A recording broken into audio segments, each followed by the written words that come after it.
Hello there! From behind the O line, this is Trammin episode 222. My name is Kirk, and today I'm joined by my second chair, but not second fiddle, Matthew Serrano. What's up, everybody? Our big thunder topic of the week is rules of two. Always two there are. No more, no less. Hello, everyone. Welcome aboard Trammin, a Disneyland podcast. Please lower your head and watch your step while boarding. As a courtesy to other passengers, we ask that there be no eating, drinking, or smoking on board. In just a few moments, we will begin our trip into the Disneyland Resort news and topic of the week. Ladies and gentlemen, this tram is ready to depart. Driver, you are clear. Welcome back to Trammin, everyone. Happy Wednesday. We are your hosts, Kirk and Matthew. What's up, dude? What's up? When was the last time we saw each other? We did something weird, right? It wasn't. Yeah. Was it Lucky Tiki? Was it? No, it wasn't that together. What was it? I don't know. There was something we did. Saw you like 2 weeks ago. I've been very busy. It wasn't 2 weeks ago. Maybe more. I've lost complete track of time. Yeah, it's been a while. I've had two film festivals back to back. Yeah, you're going to be in Variety. Yeah. Literally today, I did a photo shoot with Variety, which was crazy and was totally an out of body experience. I guess real quick to talk about what's going on right now. I was selected at the beginning of this year to take part in a filmmaker mentorship program with Me Too and Walmart, and I got to make a short film I've been dreaming of making for years and years now. And part of that was we got to premiere at La Leaf, which is the Los Angeles Latino International Film Festival, and that played at the Chinese Theater like 3 weeks ago. And then just this past week, I just came back literally like about a week ago from Arkansas. I was in Arkansas for a couple of days for the Bentonville Film Festival, and Walmart and Me Too like flew us out to Bentonville. They hosted us. Like it's been crazy. And I also have a video interview with the Hollywood Reporter coming up soon. Oh wow. Yeah, which is also crazy. I met some cool people in this whole process, and I've been very busy. Congrats. And congrats on working on a release for Defunctland. Yeah, that's right. And then I also haven't even simultaneously seen it 'cause it just came out. I've also simultaneously been helping out on the latest Defunctland, Kid Cities. Really excited about the episode. Kevin knocked it out of the park once again. It's on YouTube right now. Literally got released earlier today. So make sure to check that out as well. I did finally email them the birthday picture. Nice. I didn't know they have like an archivist. That's crazy.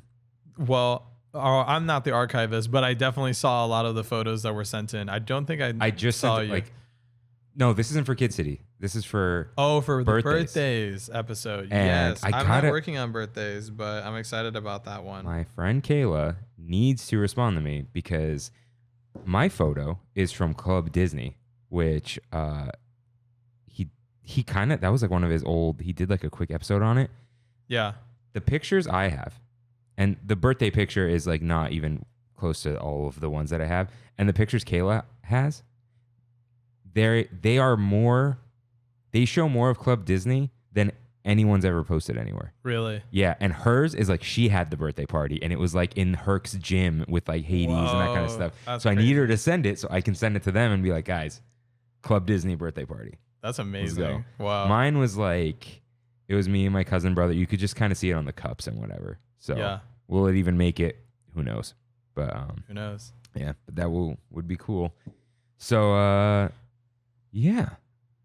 let's take a couple seconds to explain who we are with mousekeeping. If this is your first time here, welcome aboard Trammin, a Disneyland podcast where Rain and I talk about the Disneyland Resort through and only through our eyes. Listen to full episodes every Wednesday or topic-only uploads on Big Thunder Thursdays. If you enjoy the show, like, subscribe, comment, and review us wherever you can, including Spotify, Apple Podcasts, and of course, Rain's favorite, YouTubes. For a visual guide of the show, follow @Trammin Podcast on Instagram, and to write into the show, head to trammin.com/ask. While you're on Trammin.com, catch up on lore, check out our recommendations, or download some artwork for your personal use. If you want to chat with us on Discord, ask us how. And you can find links to all these and more and lore on Trammin.com. So it is that time for Kev's Concoctions with Kirk and Rain. So my brother Kev likes to concoct things. We got 6 concoctions. This is the 6th one. This is By the way, we should also probably. I feel like we didn't make it clear enough that I'm a guest today. That's why I say like we're Rain and I. Yeah. I'm not Rain. Yeah. Rain could not be here today, and it was kind of a last minute thing that I souped in. But anyways, back to the concoction. What was I gonna say? Rohan sends aid, right? Is that what it was? But anyways, I put out the call. You responded. I saw the bat signal. Dude, Montebello's that far from here? Yeah. I did not realize that. Yeah. Like, it's not supposed to be that far from here. If you think of the map of SoCal in your head, yeah, it doesn't make any sense. But nothing. Rush Nothing hour, in California yeah. makes sense. Nothing makes sense with our rush hour and stuff like that. And it was all streets, right? Oh yeah. Yeah, that's the problem. Mm-hmm. But yeah, so my brother Kev makes things, ferments things usually. So today we have we chose based off of Matthew's tastes. Yes. Because I think Rain hates ginger. Really? And I wasn't sure who it was who hated ginger. I'm a big fan of ginger, and then I do like it good when it comes to alcohol. It's got to be sweet. I don't know if it's going to be sweet. Yeah. But Kev says this is a mango ginger cider. Comes in at over 7% alcohol by volume. It was part of a gallon batch of fermented apple juice where he added a pound of grated ginger, so you will definitely get the ginger flavor. Oh, and at the end, he added some mango concentrate and pineapple juice for an extra tropical boost. Cheers. Okay. Yeah. I can appreciate so, that. Cheers. To dealing with not so great news. Yeah. Cheers. There's a chance he's going to like this. I don't hate that. There is a sweetness to it. It's a lot of sweetness. Let it linger, surprisingly. So. Oh, yeah, and the ginger is not crazy. No. So there's a hint of ginger in the back. It's really nice. It's got a lot of mango. Yeah, it's and this is coming from someone who like hates like alcohols, brews. It doesn't taste like alcohol. No. You could tell it is an alcoholic cider. Does that make sense? But it doesn't have the alcohol flavor. It's got very like a mango soda flavor, if that makes sense, like a mango popsicle. It just tastes like kombucha. Yeah. It honestly really does taste like kombucha. I feel like cider's halfway to kombucha. I know, Kev. I know he doesn't have the SCOBY. What's a SCOBY? You don't the SCOBY, dude. Okay, you know, sourdough has the starter, right? So that's for kombucha. Is the SCOBY? You can transfer the SCOBY. You can give people a SCOBY. And it's SCOBY, symbiotic culture of bacteria and yeast. That's crazy. So, dude. Let me get some bacteria in my body. Yeah, it looks disgusting. I will not tell you what it looks like because you're drinking something. This didn't have a SCOBY. Listen, I'm not one of those people. When people tell me what goes into a hot dog, it just made me want a hot dog even more. No, this is worse than that. This is a little worse than that. So we'll just leave that to your imagination. All right. Maybe you can ask me in the Discord. I'm just imagining a homunculus. Like, have you ever seen the Russian? No, it's if I tell you what in my head it reminds me of, you're gonna be like, that's gross. Oh, I think I know exactly what you're talking about. So you can text it to me and I'll let you know. But yeah, check us out on Discord. If you don't know what that is, it's like a ongoing chat. It's kind of like Slack. Right? Look at you. I don't have Slack. I've never used it. Is this true though? Yeah. Because it's got channels with different topics. Yeah, everyone's in there. You can private message people. Look at me going for another sip. Yeah. Whereas Kev likes to make fun of not me going for another sip. Gen Z talk. That's your generation, Matthew. You try to deny it. You try to deny it. Yeah, you're the upper Gen Z, but you are Gen Z. Yeah, I am technically. Yeah, and like I could sense it off of you. Yeah, can you? Yeah, you dress like Gen Z, but not Thank you. all the way. Thank you. It's like if Gen Z had restraint, that's you. Yeah. Like you're not out of pocket. No, you'll wear the overalls. And Yeah. Jeff and I, we were like, we can't do that. We're not putting the overalls on. We can't style that. It's not us.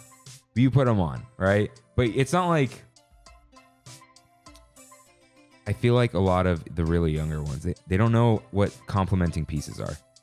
They're just like accent piece. Like that's not an accent, dude. That's like it's just like a bang. Like it's just like boom. Like calm down. I know how to balance it all out. Yeah.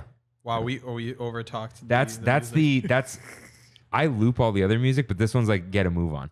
Yeah. If it ends, it's time to go. It's time to go. So let's get in some news.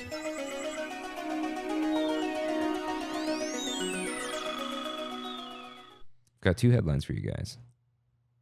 First up, union busting. Just straight up, no pun here. Yeah. So this comes from Scott Gustin. I believe this is a direct quote. Did both things come from Scott Gustin? Yes. Dude, he might as well just change his name to Disneyland News. Or just Disney News. But Disney reaches out to him, so he can't call himself Disney. Yeah, right. Walt Disney World News today, Disney's not reaching out to them. Right. They're feeding them lies. Do you remember that? Yeah. That was amazing. Good times. Yeah, good times. So, union busting. Oh my God, sorry. I just burped. It didn't come through. Fried my nose. Oh my God. I didn't taste the ginger, but boy, did I feel it just now. Dude, you ever had lemon ginger health aid kombucha? No. Okay, when you drink that, it burns. It burns. But if you burp, it's an exorcism. The depths come out of you and you are healed. Like Kimmy would say, you've been factory reset. It's a good thing. Or your body took a screenshot. Yeah, there it is. Yeah. I went to Philippe's the other day, and Philippe's has a spicy mustard sauce that I saw someone on Yelp say, like, do not try this unless you want it to feel like you are taking a massive of you know what. Mm-hmm. And when I did take it, it felt like my senses were resetting. Like horseradish? It was like horseradish, like crazy. It was like, I love horseradish. Whoa, dude. it was like just like mustard seed. I don't even know what just the devil. The devil was in that mustard. Dude, I love horseradish. The move for prime rib and prime rib like dip is you put the horseradish cream on the meat first and then you dip because it's not going to come off. And you don't want to get the horseradish stuff really wet with the dip. So you get it on there like a little glue and then you dip and you get that nice mix. But people hate horseradish. I love it. Yeah. I mean more as much as I can. Love that. Yeah. But anyways, union busting. Quote, Disneyland Resort is making more adjustments to entertainment at DCA. Daily performances of Warriors of Wakanda, the Disciplines of the Dora Milaje, and Citizens of Buena Vista Street on Buena Vista Street will only be offered certain days of the week, roughly a 20% cutback. This is in addition to the Doctor Strange show shutting down in a purpose-built area for a Doctor Strange show. Ridiculous. Club Pixar was closed, but I believe that's just because it sucked. They're literally, people are like, there was no one there. They go, it probably like helps Disney that they're like, we'll get some like little union things here. They were already in a union though. I believe that's what some people have said. So they can't mess around with them as much unless there's a reason like, hey, if there are no guests here, we're going to cut the show. Right. And that was like an identity crisis of like, they don't want to turn into the club. But if you make it too much for babies, well, everyone at Hollywood Lounge getting the drinks is going to get the hell out of there. Right. It was very, yeah. I don't really get that because I thought that the whole point of like the Club Pixar thing was that like you would have it over in Disneyland. Disneyland's would be for the babies and then Hollywood's would be for the adults. But they like very like they aged it down in Hollywoodland as well. That's not smart. Yeah. I think they didn't want the drug culture. We had a whole discussion on here where I started naming out different types of pills.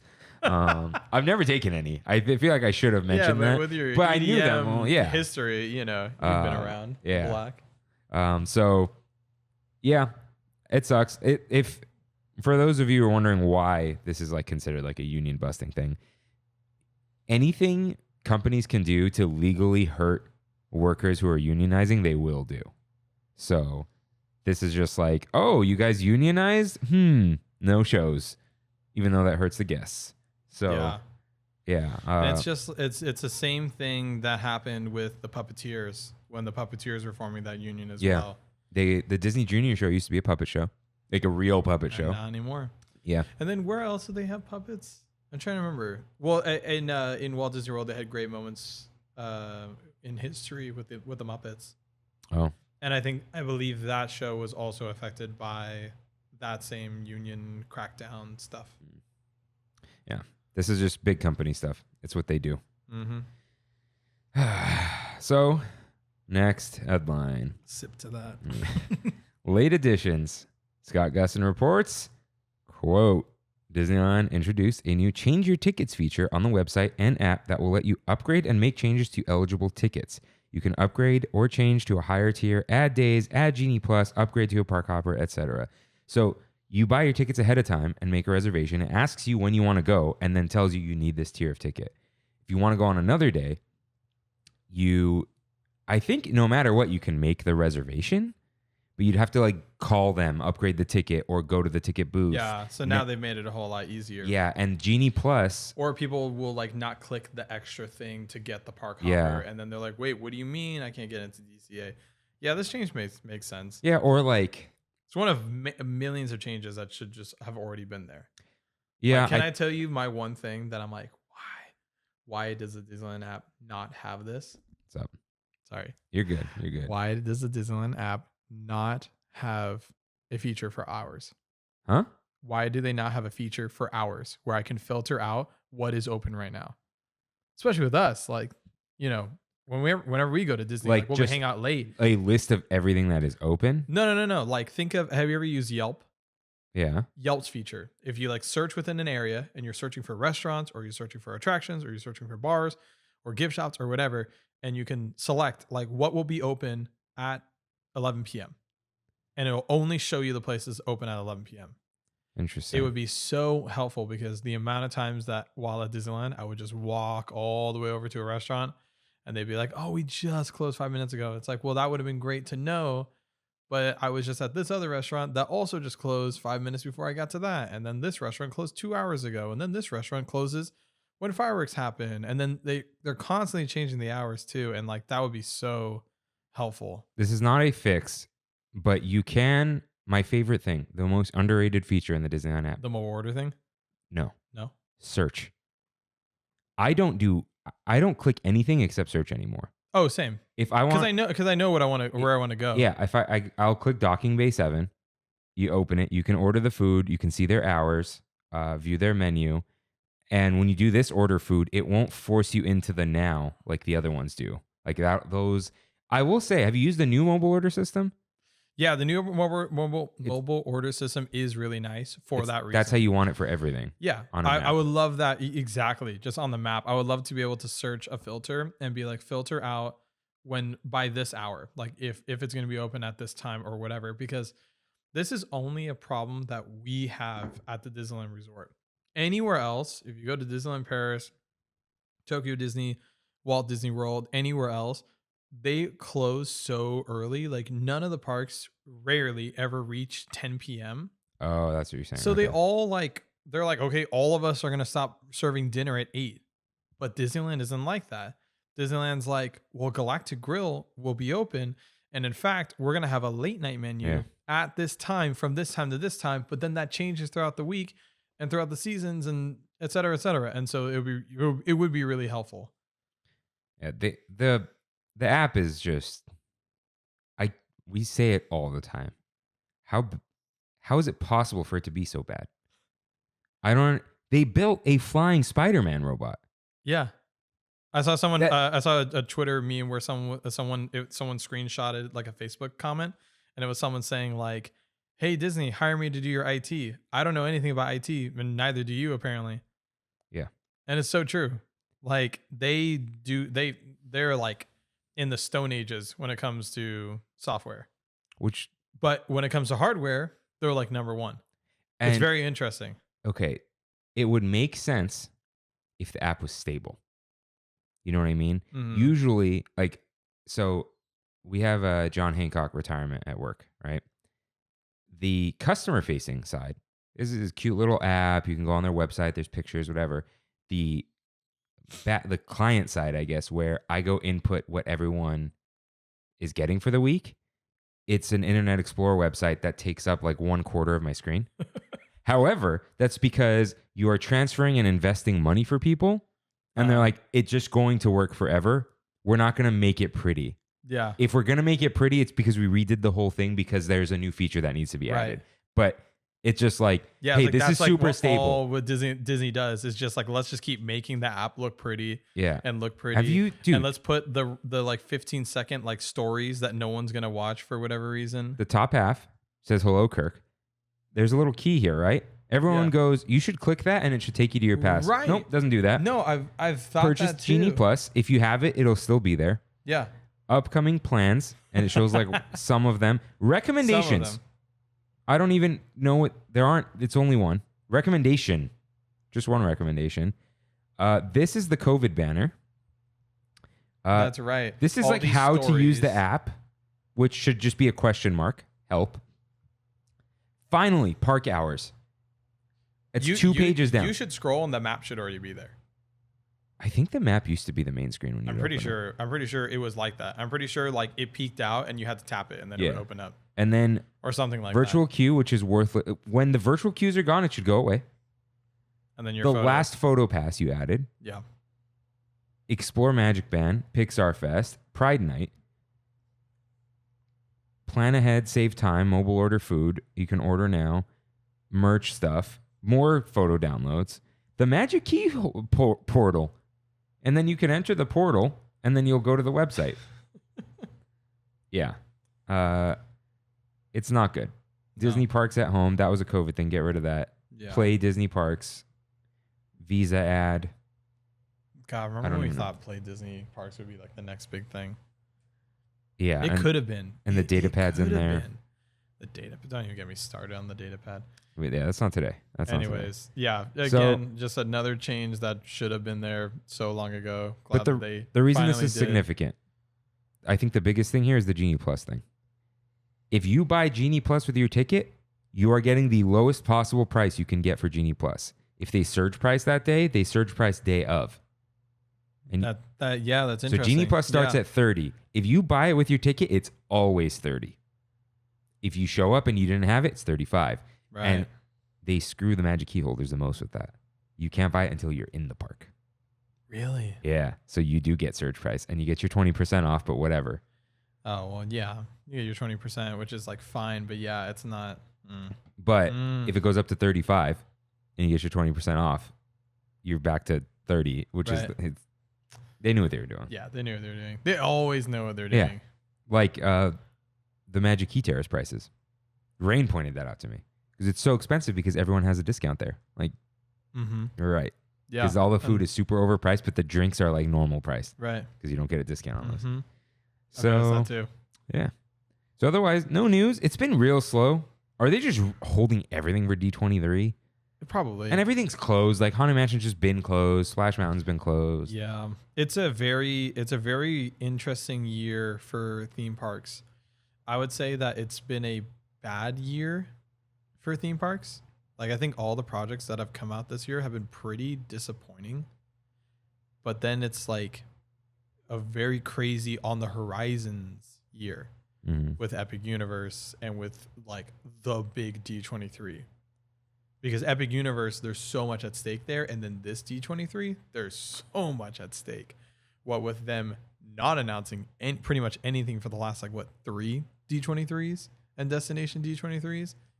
And them having to respond to Epic Universe. So that's going to be interesting. The second half of this year is going to be very, very interesting. Especially, I'm holding out on Tiana opening here. Because I have my thoughts on Tiana right now so far, with it being in Orlando, but I'm holding off until I see the version here. People have been saying it's good. And here. What do you mean? The version here? No, they're the same version, right? Well, but it's just they're completely different rides. Like my thing is I'm not impressed with Tiana in Orlando, but I already wasn't impressed with Splash Mountain in Orlando. I think that like the layout is bad. I loved Splash Mountain here. So I'm very curious if if a lot of my critiques will go away about Tiana when I see this version. Because I think pacing's a big thing, and our pacing is great here, and the pacing is abysmal in Orlando. Yeah, I said it a long time ago. It's like, it's a shame it was racist because it was a really good ride. Oh, it's so fun. Yeah. You're like, dude, I would hum the little like all the time. Yeah. And you used to be able to hear it from the parking lot. Or walking. Yeah, it was great. You would hear it on the bridge to downtown Disney. Now, there's something really specific I hear. I heard it on the mini level yesterday. Like a park sound. Oh, Rivers of America, the little flute that the Native Americans play by the shaman. Oh, you can. Oh, yeah, that one. You can hear it. Oh, because there's no Haunted Mansion sound. Right. There's no There's no splash right splash. now. Yeah, interesting. Critter Country's just closed. Right. So yeah, I just heard that all the way up there. Wow, that's really interesting. I also have really good hearing. So Good for you. well, I also have tinnitus. So it's just like, it's weird. I can hear and smell everything, but I can hear the silence, and that's not great. Yeah, that's not great. Yeah. So anyways, this is not a D23 episode, but I will ask you one question. Will we get nothing on our Tomorrowland? I feel like that we're going to get... They can't do one thing there. They have to do the whole thing, right? If they have that new land in Walt Disney World... I'm just going to say it. I don't think they're going to do anything because I think to them, Downtown Disney is like their, all right, we'll meet in the middle. I feel like Downtown Disney, that's what they were wanting to do with Tomorrowland. They were like, please let us update it. Let us go through, add a bunch of new attractions. Well, I think we'll refurbish everything and then give it like a mid-century modern feel. And I feel like they were like, all right, fine. Well, at least can Downtown Disney be mid-century modern? Because I feel like they're really going in on Downtown Disney, which I'm really excited about for obvious reasons. But I really, truly think that like that was our answer of we're not getting anything tomorrow. Yeah, I feel like we'll get a Rainforest Cafe reveal. What happens with it? We'll get maybe Outside of the that Avengers, right? Yeah, probably like an update on that. And then probably Pandora, an update on Pandora and what that is. I think we'll because now that Disneyland Forward is like going forward, But it'll be some stupid blue sky thing, even though they pretend that they're not going to do that, but they are. No. Yeah. Hollywoodland, I don't think we'll get anything until they move the buses. But at least we know what it's going to be, right? When it's going to be. Yeah, I think they're going to focus a lot on the Indiana Jones and Kanto stuff in... just don't even get me started on that. Over there. Yeah. Wait, where is that? Is that supposed to be Animal Kingdom? Mm-hmm. Yeah, that is weird. Yeah, and it's very frustrating because it just screams that they don't have any Latinos working at WDI, because there are ways to include these brands and these like IPs into this stuff in a way that's like authentic and culturally, whatever. But like, yeah, if you were to put Latin America in there in Kanto, I can maybe see. Indiana Jones is dumb. Coco should be going there. So the whole thing with like, how I feel about Xolos. I literally own 2 Xolos. Dude, my theory. 2 Xolo rescues. And literally you have a theme park. Sorry, quick rant. You have a theme park, Animal Kingdom, that's all about animals that existed in the past, animals that exist in the present, and animals that never existed. But you don't want to know one thing that you haven't touched in Animal Kingdom? The spirit of animals.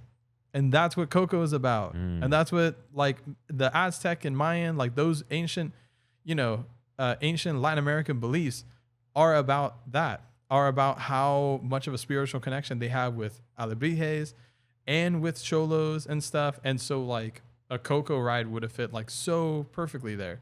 And they could have made it strictly about Alebrijes rather than just a retelling of the Coco story. But whatever, you got to make a snake temple, I guess. Stupid. Yeah. Well, my theory, this is I think this is going to happen. They're going to have the 3rd Latin American movie. They're going to do another one. They have to, right? Yeah. And then that's what Hollywoodland will be that. Whatever the 3rd. California Adventure is the perfect place to put just like South America land. You know what I mean? Yeah. And you know me. Or you know Southern Americas, like, because you can get, Mexico is North Yeah. America, but then you get Central and Southern, whatever. And you picked a dangerous time to bring this up because I've been fired up about Latin American representation, and especially with how Disney does it. But all I'm going to say is that studies have come out recently. There's like 2 studies. One study said that Hollywood is dying, and the way to save it has been right in front of our noses and right in front of executives' noses for years. The money is there, the data is there. Let Black and Latino people make movies, and you will make more money. And then the other thing is that Latinos are the biggest audience of moviegoers, and yet we are represented the least behind and in front of the camera. Yeah. So next time that someone talks about, Hollywood is dying, tell them that statistic. It literally is a report that just came out. Yeah. Like, I didn't realize because of I've watched the only Fast and Furious movie I've seen is Tokyo Drift. God. I hear it's so popular because there's literally, it's the United Nations in there. Yeah. And every kid is like, that's me. Yeah. Like, and so everyone goes to see it because everyone's represented. But they don't do it because this is a real thing.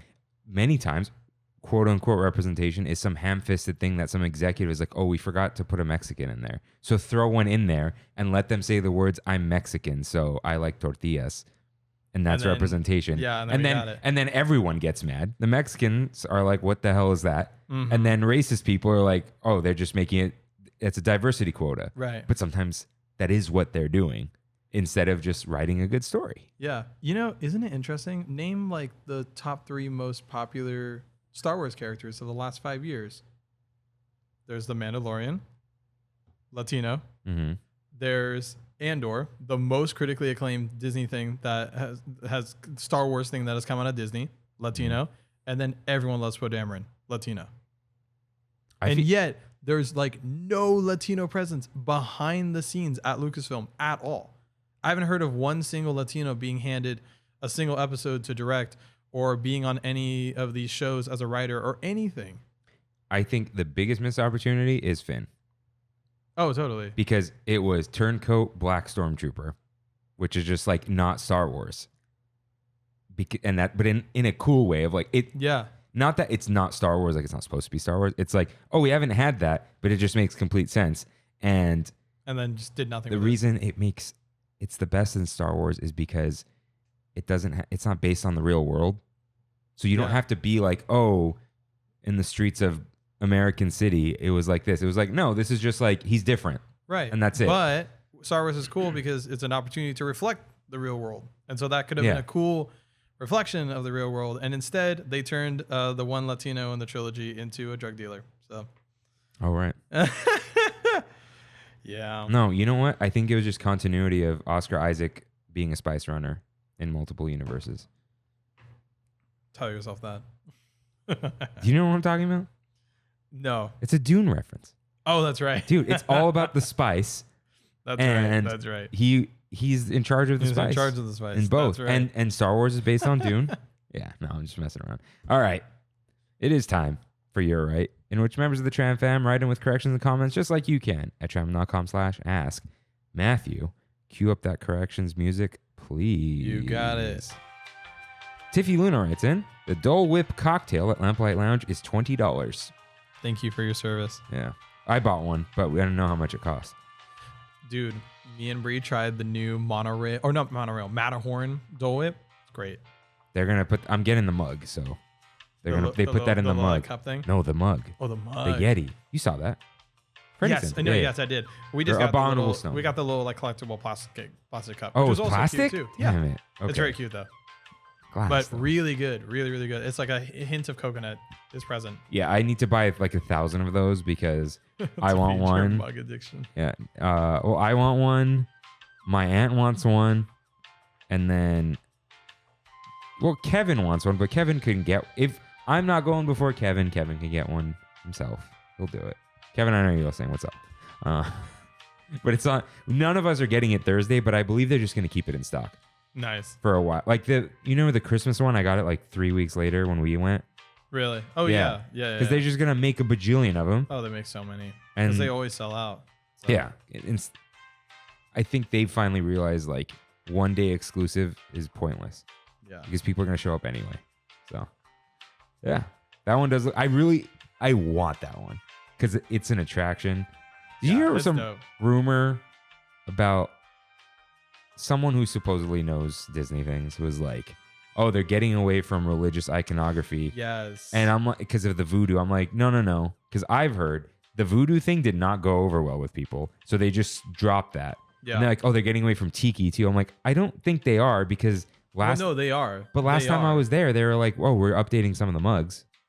Yeah, but the thing is, now they're not doing tiki iconography. It's like the characters, but tiki. I feel like we'll get or like the characters like made out of like wood or whatever. So here's the thing. I was at Trader Sam's and people were asking, why are there no character mugs? And they said that Disney's not associating alcohol with Mickey Mouse and stuff. That's why it's an abominable snowman. That's why it's a Christmas Trader Sam's That's thing. why it's a scary. But they're still like, they're making another Krakatoa mug, right? Oh, they are? Yeah, they said like, oh, we're updating that one. Okay, now that's interesting because I feel like that throws out. Tongariro Cooler still on its first But iteration. also like Krakatoa, what is the Krakatoa? There's a little tiki mask on it. Well, then there you go. Yeah, the hippopotamus Mai Tai. It's a hippopotamus, but tiki. I wonder if that's because they're not gonna call it the Maui mug. Here's the thing. I wonder if it's because that character they're using the character from Enchanted Tiki Room, and they're like, well, we already have, and we're already making merch of that. Okay, because that's the interesting thing about Disney is they're like, yes, we will still make money off of this thing, but we won't create new things out of it anymore. So like Facilier, they're like, well, he's already in the parades, and you can already meet him. So you're still going to be able to meet him, and you're still going to be able to watch him in Princess and the Frog on Disney Plus. But this new ride that we created right now, we made the conscious decision not to put him in this new ride right now. The way I see it, going on a ride with voodoo for people is experiencing voodoo, right? Yeah. However, a tiki mug, it's just a mug. And no one who's uninvolved in Polynesian culture, or anyone who's not involved in Polynesian culture, I don't think anyone even realizes tiki is religious, right? I mean, as long as they don't name a mug after a god, right? I think they're fine. Sure. And then all they have to do, if they really want, you get a Polynesian artist, hey, can you make us a tiki mug? I'm sure they'd be like, hell yeah, I will. Yeah. Right? It's probably. They're not going to call it the Ooga Booga drink. It's like, right. It's something just, like insanely outdated. Yeah. It's, they call it the volcano. Like, it doesn't matter. Like, I think we're fine with the tiki mugs. I think the reason we're getting the IP stuff is because people will stand in line for it. Yeah. If they did another mug and there's, it's a bunch of masks around it, people will just order it as they normally do. Right. But if they make one and it's the pole from Tiki Room, people will line up. You put the abominable snowman from Matterhorn, people will line up. Right. So I don't think it's over. Yeah. I refuse to believe. That's very interesting. Yeah. I'm excited about this next one. Yeah. So Andrea writes in. So Andrea says, yes, thank you for saying that the backwards part of Expedition Everest kills the momentum. I haven't heard anyone else voice this opinion, but I thought it killed the ride. I agreed with your whole overview of Walt Disney World, Kirk. We really do have it so good in Disneyland. I have no need to go back to Walt Disney World after visiting once in 2022. One and done. Period. Wow. I didn't go that far. Wow. So we are going to... Good for you. I'll tease it. We're going to do an episode with Wandering in Disney. We were on his show once. Oh, nice. And then I was like, we'll have you on our show. When I say that, I mean it. Yeah. But two things happen. One, I'm like, I have to write an episode every week. So I'm just going, right? Yeah. So I don't you got to plan these things in advance, but you can't do it too far in advance because it's like a Tuesday night, Right. And two, I don't want to have someone on the show. That was Siri. I was like, did you? No, she goes, mm-hmm. I thought you went.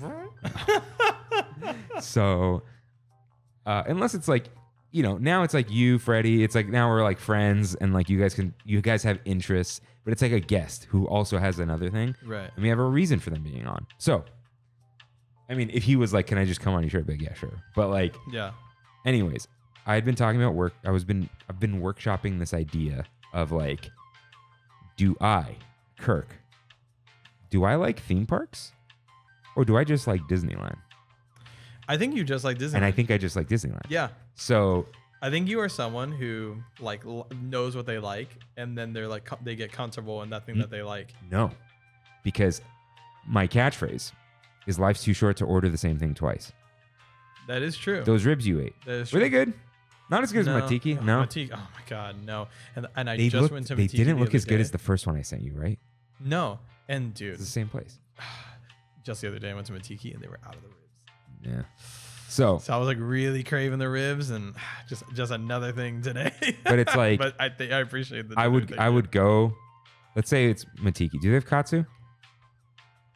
I don't know if they do. Let's pretend I think they do. I think they do. That's the one thing I didn't try last time. The ribs are amazing, but I would order the katsu because I want to try something new. Sure. Yeah. So, but my thing is, yeah, don't knock it till you try it. I'm a fan of food. Yeah. Right? Yeah. I don't think I'm a theme park fan. Yeah. I like Disneyland because it's a local place that I go to when I just want to do something. Right. And like we did the little episode of like, it's our little walkable city, right? But it's like, I just like going there because I like going there. Yeah. I know about it. I'm interested in it. I keep up with it. But yeah, and Walt Disney World is not a vacation. no. It's work. It's a big commitment. It's a big deal. And yeah, you gotta be in it. Like you gotta be into theme parks to like go to Orlando and do all of the parks, even Universal. It the is same way. because of the lack of coziness there. It is very theme park. It feels more like Universal to me, where they're just like, here's just a stand that sells alcohol. Yeah. Whereas in Disneyland, it's like that Belle's dad sells the things here. You know what I mean? Yeah, like, everything's so intentional. Yeah, and even if it's like not so intentional. even if it's not IP, it's like, oh, where do I get a turkey? Like Edelweiss snacks themed after like the Matterhorn, right? Whereas like everything at Disneyland feels like it's always been there. where you can like tell they have to make it that way. It has to be that way. It comes with the coziness of the park being so tiny and small. You should go to Legoland. I've been there as a kid. No, you should go now as an adult because I think you'll appreciate a lot of that coziness and also good food over there. But so here's the thing. I know we're doing the episode now, but we're not. The reason for wandering in Disney, he's been to Tokyo multiple times. So he'll get the Tokyo perspective of like, okay, I've seen the parks around the world. Yeah. Rain loves Walt Disney World. Yeah. And Disneyland, of course. So he's got that, okay, these are the two things. And then I've just got like, okay, I've been to Walt Disney World. I've been to Universal. Like this whole Halloween Horror Nights. Not I Orlando. really just don't care about Universal Studios. I don't like movies. Yeah. No, you I don't like movie making. I Yeah. respect it. And like, it's cool to see some behind the scenes sometimes. That's why we're going to take it to Scary Farm. No. But I've been to Scary Farm. Yeah, but come with us. Because There's Scary no- Farm, there's no- I Scary don't- Farm it's that coziness that you get at Disneyland, but like in The an event mazes like just that. bore me. I'm just like, I don't care about walking through this thing. That's my thing. I Sad. just don't care about it. So that's the thing. Like, Sad. I'm not in it for the theme park or the act of going to a theme park. So like, I literally just go to Disneyland and hang out. Yeah. Like yesterday, we took my mom. And Yeah, I saw that. That was great. we'll do the We Have It So Good later. But it's like, we're managing Genie Plus. I know that's its own thing. But even back in the day, you were like, okay, which rides you hit?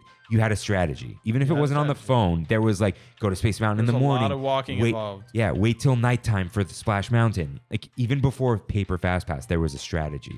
It wasn't as busy, but like there's still this like, nailing everything in a day. Mhm. Whereas like, I'll also talk about it later. I went with Jeff the other day, and we just kind of were like, let's just do this thing. Yeah. We're like, sleepy time. Went home. It's like, Sleepy time. so. But anyways, yeah. going to address what they were saying, the thing about Expedition Everest is when I first rode it for the first time, I'd heard about it for years, and I was so excited to ride it.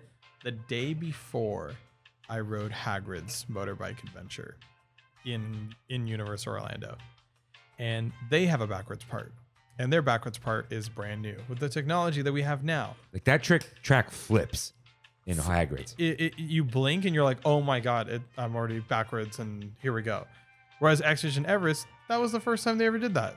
So it's like, of course, knowing the context of it, you can appreciate Expedition Everest and be like, wow, this is an incredible achievement.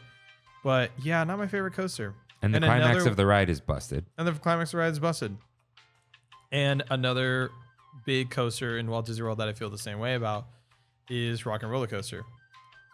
Yeah, I think it's impressive, this big achievement with an indoor roller coaster for the first time ever, but all the momentum dies after that first flip out of the launch. After that, it feels slower than Space Mountain. It's so boring. Yeah, I was on Space Mountain yesterday. It still feels amazing. Oh yeah, it was great. It's still that such a perfectly executed ride. It's in terms of a overall execution, I think it's executed better than Cosmic Rewind in what Cosmic Rewind is trying to do. However, Cosmic Rewind is more fun. It's more fun. Yeah, but like I agree with you're that. like, oh, that's the ground. I could see a track down there as I'm staring at this planet that's like on a post. Like they didn't go all the way with it. No. How could they? Who knows? But that ride is like, that was spectacular. That was the first thing we did when we got there. Oh, and we got Everybody Wants to Rule the World. It's just like, we started at the absolute tippity top of the mountain. And then everything went down from there. Yeah. Dude, our friend Gabriel, he like called his wife after we got on there and was like, we're coming here. Just That's for that. crazy. Yeah. No, Cosmic Rewind whips. Yeah, it's it really such is a good ride. So, yeah. But yeah, Andrea, glad you agree. Yeah, I'll be back. Oh, yeah. And Andrea has not ridden Cosmic Rewind because she last came in 2022. I'm pretty sure they came out. So she's the one you thought you met up with, Dreaming with Dre. That's her. Yeah. So, yeah. I will be back for 2 reasons. Well, even if there wasn't the Kimmy reason, I'd still go back. Kimmy's never been. Right. But gotta go. I haven't even been to Magic Kingdom or Hollywood Studios. So the funny thing is, I haven't even been to the Disney parks there. Well, those are the worst parks. But they're the Disney ones. Epcot and Animal Kingdom are here, and then Hollywood Studios and Magic Kingdom are here. Like, I don't go to them. I skip them. Like, those are the 2 I skip. But I'm wondering if I would like Magic Kingdom. What would prevent me from liking it? Hate it. Oh, Kirk, of all people, you would hate Why would I hate it? Bree has described it perfectly. It's dyslexic Disneyland. It's Disneyland, but just wrong. It's just wrong. Everything about it is wrong and worse. And I'll fight anyone. Big Thunder is worse. I'm so like, much worse. would I like Haunted it? Mansion? Sorry. Haunted Mansion's so much worse. Would I like it more than the other Florida parks is kind of what I mean. Not at all. Not at all. Epcot is Have you been in when was the last time you went to Epcot? Last year. Yeah. Epcot has an identity crisis. I mean, Ricardo and I were like, they should have just yeah. leaned into the 80s again, but they didn't. I know. They're And you saw that cowards. new Communicore thing. Oh, cowards, dude. It's a mess. It's a mess. I forgave them with Connections because Connections is really nice. Like once you're inside Connections, you're like, this is nice. Yeah, it is. This but is nice. Even though it looks like an Apple store. It looks like an Apple store, but a very nice Apple store. And the restaurant's good. Like that food looked like trash. It was good. No, the food at Connections There's hamburgers is really and chicken tenders. No, but the curry pizza and like the mango lassi smoothie and the waffle with the crystallized sugars. No, there's good food. It's really good. Really, really You good. and I have different yeah, standards we do. of food. We do. I came at you with the Regal Eagle. That made me so upset. Anyways, we need to we can't stay on this. Yeah, we can. Disney World But, thing for too long. yeah. You know what I feel like we need? If editing and all that wasn't, heck, I could just make you edit it. Please no. No. Imagine a no video, just Trammin chats. Yeah, Where we just like get We just together turn and the mic rant for on. like Yeah, we if just we rant. had an hour to rant, I feel like we'd get it out and then we just put it up as a plus. Like, we just ranted. Here you go. Yeah. All right. Oh, right. So Kimmy hasn't been. I have to go to the other parks. And then I feel like I would just go back again as like a cleanup duty. Of like, I never saw this thing. Yeah. I never saw that thing. Just kind of. That's a good way of doing it. But I feel like. And the resorts. You got to keep seeing resorts. Because I'm sure you guys hit up a lot, but there's a lot. And Disney Springs is For also me, it's crazy like- too. I feel like I'm always so tired that I just want to go on vacation. Just make a day. Just No, make no, a day no, where no. you just resort hop. No. It's so fun. That instead of flying to Florida, I would just want to fly to Hawaii and lay down on the beach for 6 days. Yeah, no, that's right. That's just like, that's all I ever want to do. Yeah. Dude, come on. Alcohol or not, pina colada, hamburger and french fries with your wet hands from the pool. Does it taste any better than that? No. No, All right. you're so valid for that. The chlorine Adds a little kick to it. Little kick. Yeah. All right. This here's our Big Thunder topic of the week.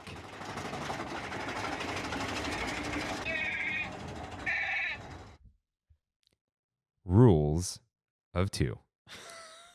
So this is episode 222.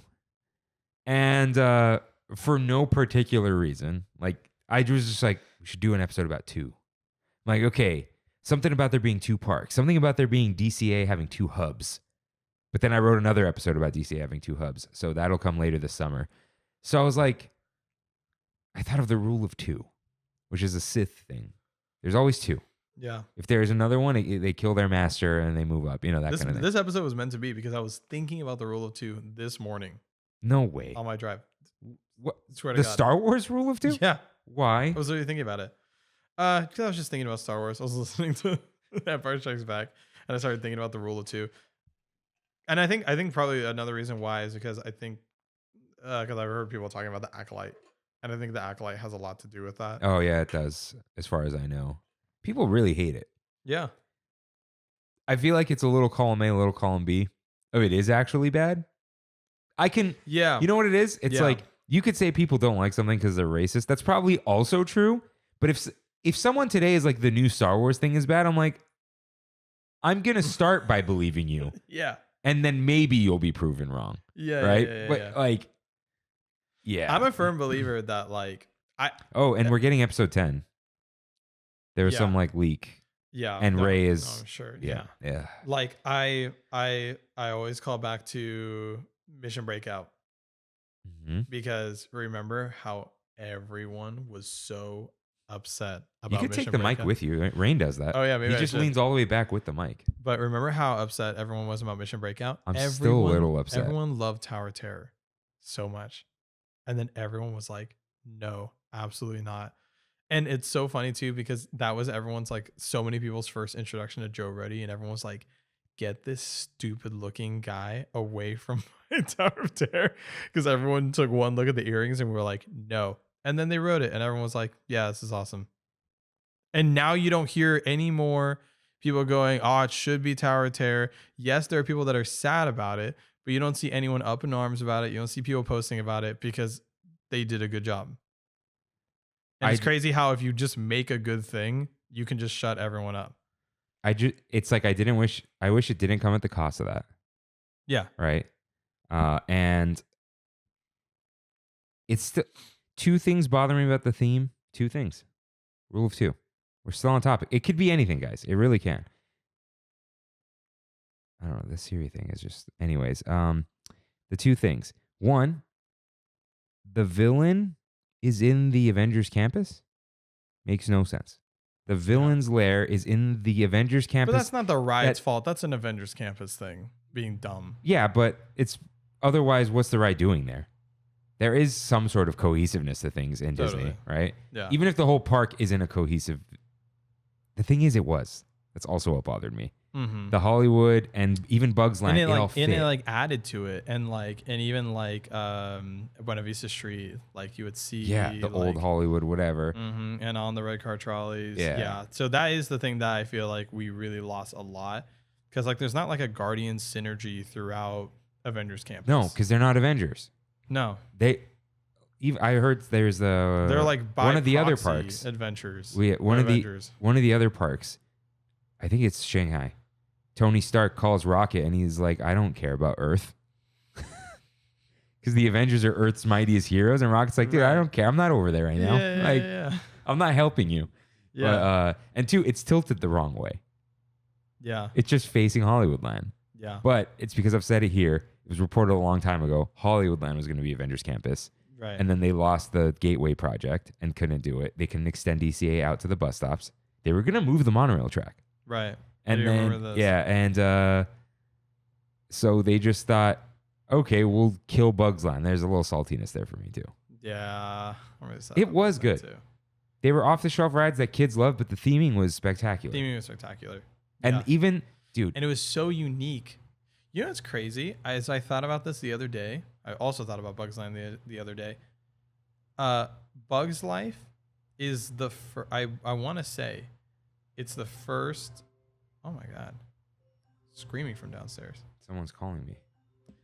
Bugs Land, or it's thought to be all these things. Bugs Life is like. What is going on? I want to say that Bugs Life is the first I Disney think property it set a timer. Sorry. to. Oh, you're fine. I think Bugs Life is the first property to be wiped from, like, the parks. It's like the first property to have had a substantial presence in multiple parks, and then now have zero. Because even It's not a Kevin Spacey thing, right? Because even no, if anything, it'd be a John Lasseter thing. Yeah, but everything else is John Lasseter too. I know. So it doesn't. Like Pixar Pier is John Lasseter, and they haven't touched that. And plus, Kevin Cars Spacey Land, played the villain, so but he didn't even play it in the attraction. It was Andrew Stanton. Did you know that? in the thing? And it's thought to be a bug. Yeah, I know. So what I'm saying is, it's not even like he was the hero of the movie and now it's weird. It's just oh, the creepy grasshopper was the creepy guy. Creepy so, in real life? So No. But yeah, it's crazy to think that, like, with all the hubbub about Song of the South still has a presence in Disney parks. You can go to Tokyo Disneyland right now. You can ride Splash Mountain. You can't experience Bugs Life anywhere at all. It's not even a Pixar Fest. All.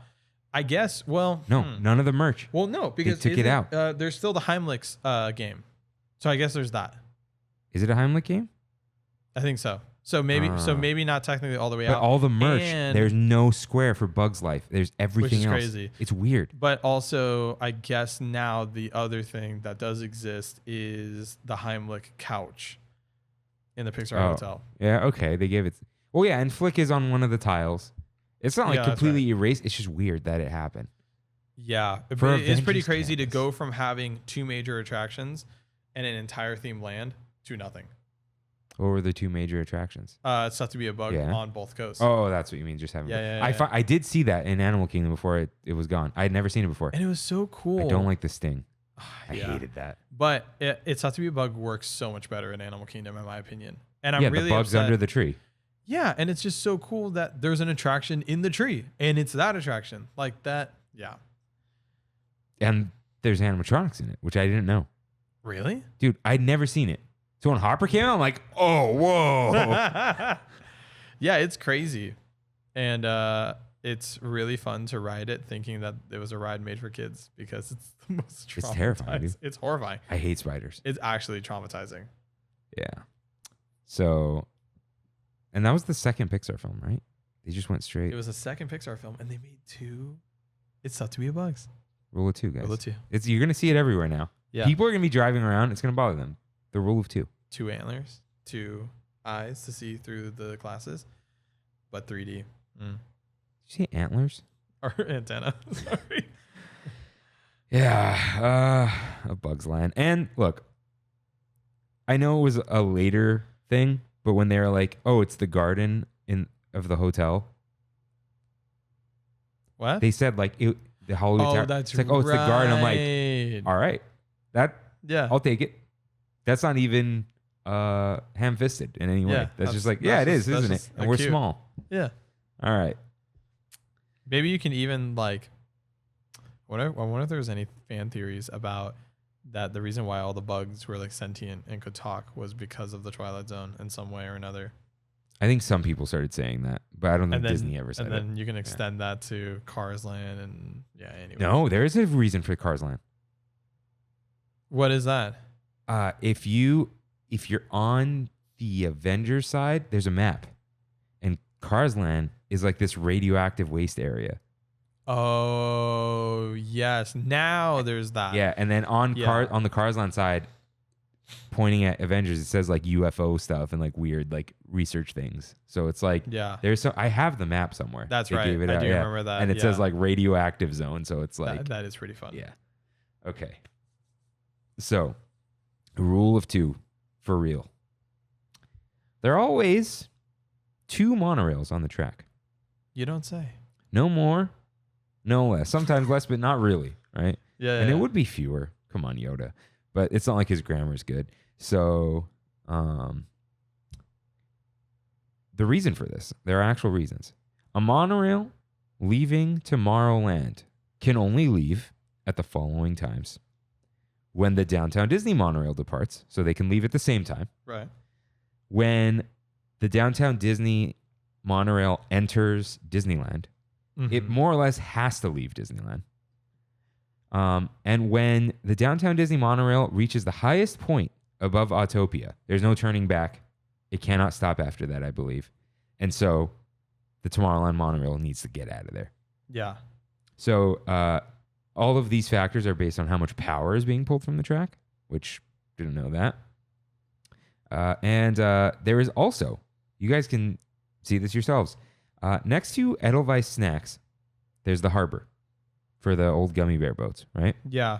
So that is a holding location. It is one of the only, if not the only, flat portion of the monorail track that is not banked. So you can hold there if you're running a little fast and the Tomorrowland Station monorail hasn't left.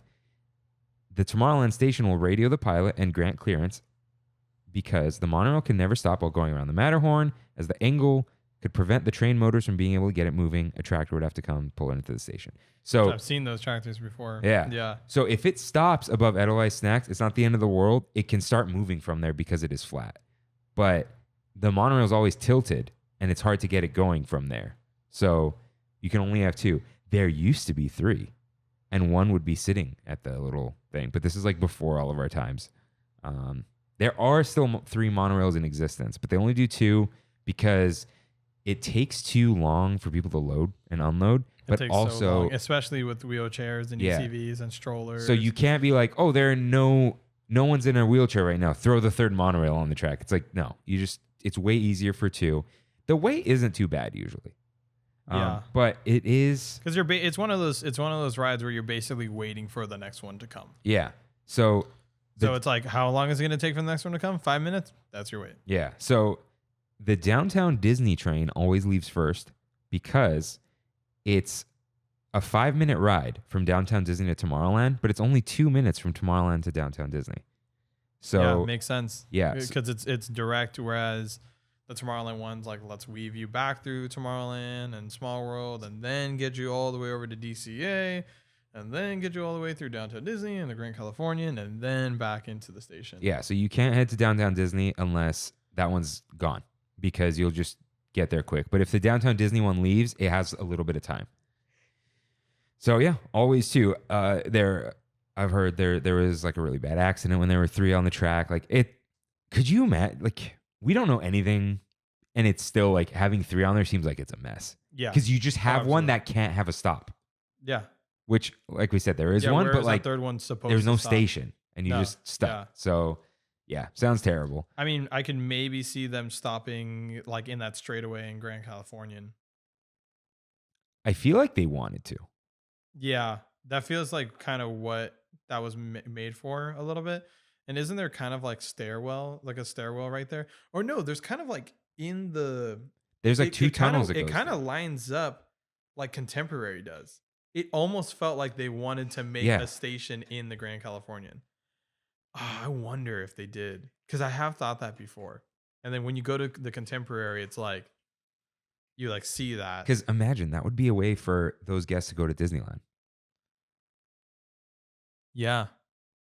And you would just have to make one quick little stop in Downtown Disney. Yeah, but I think it's because the track is so short.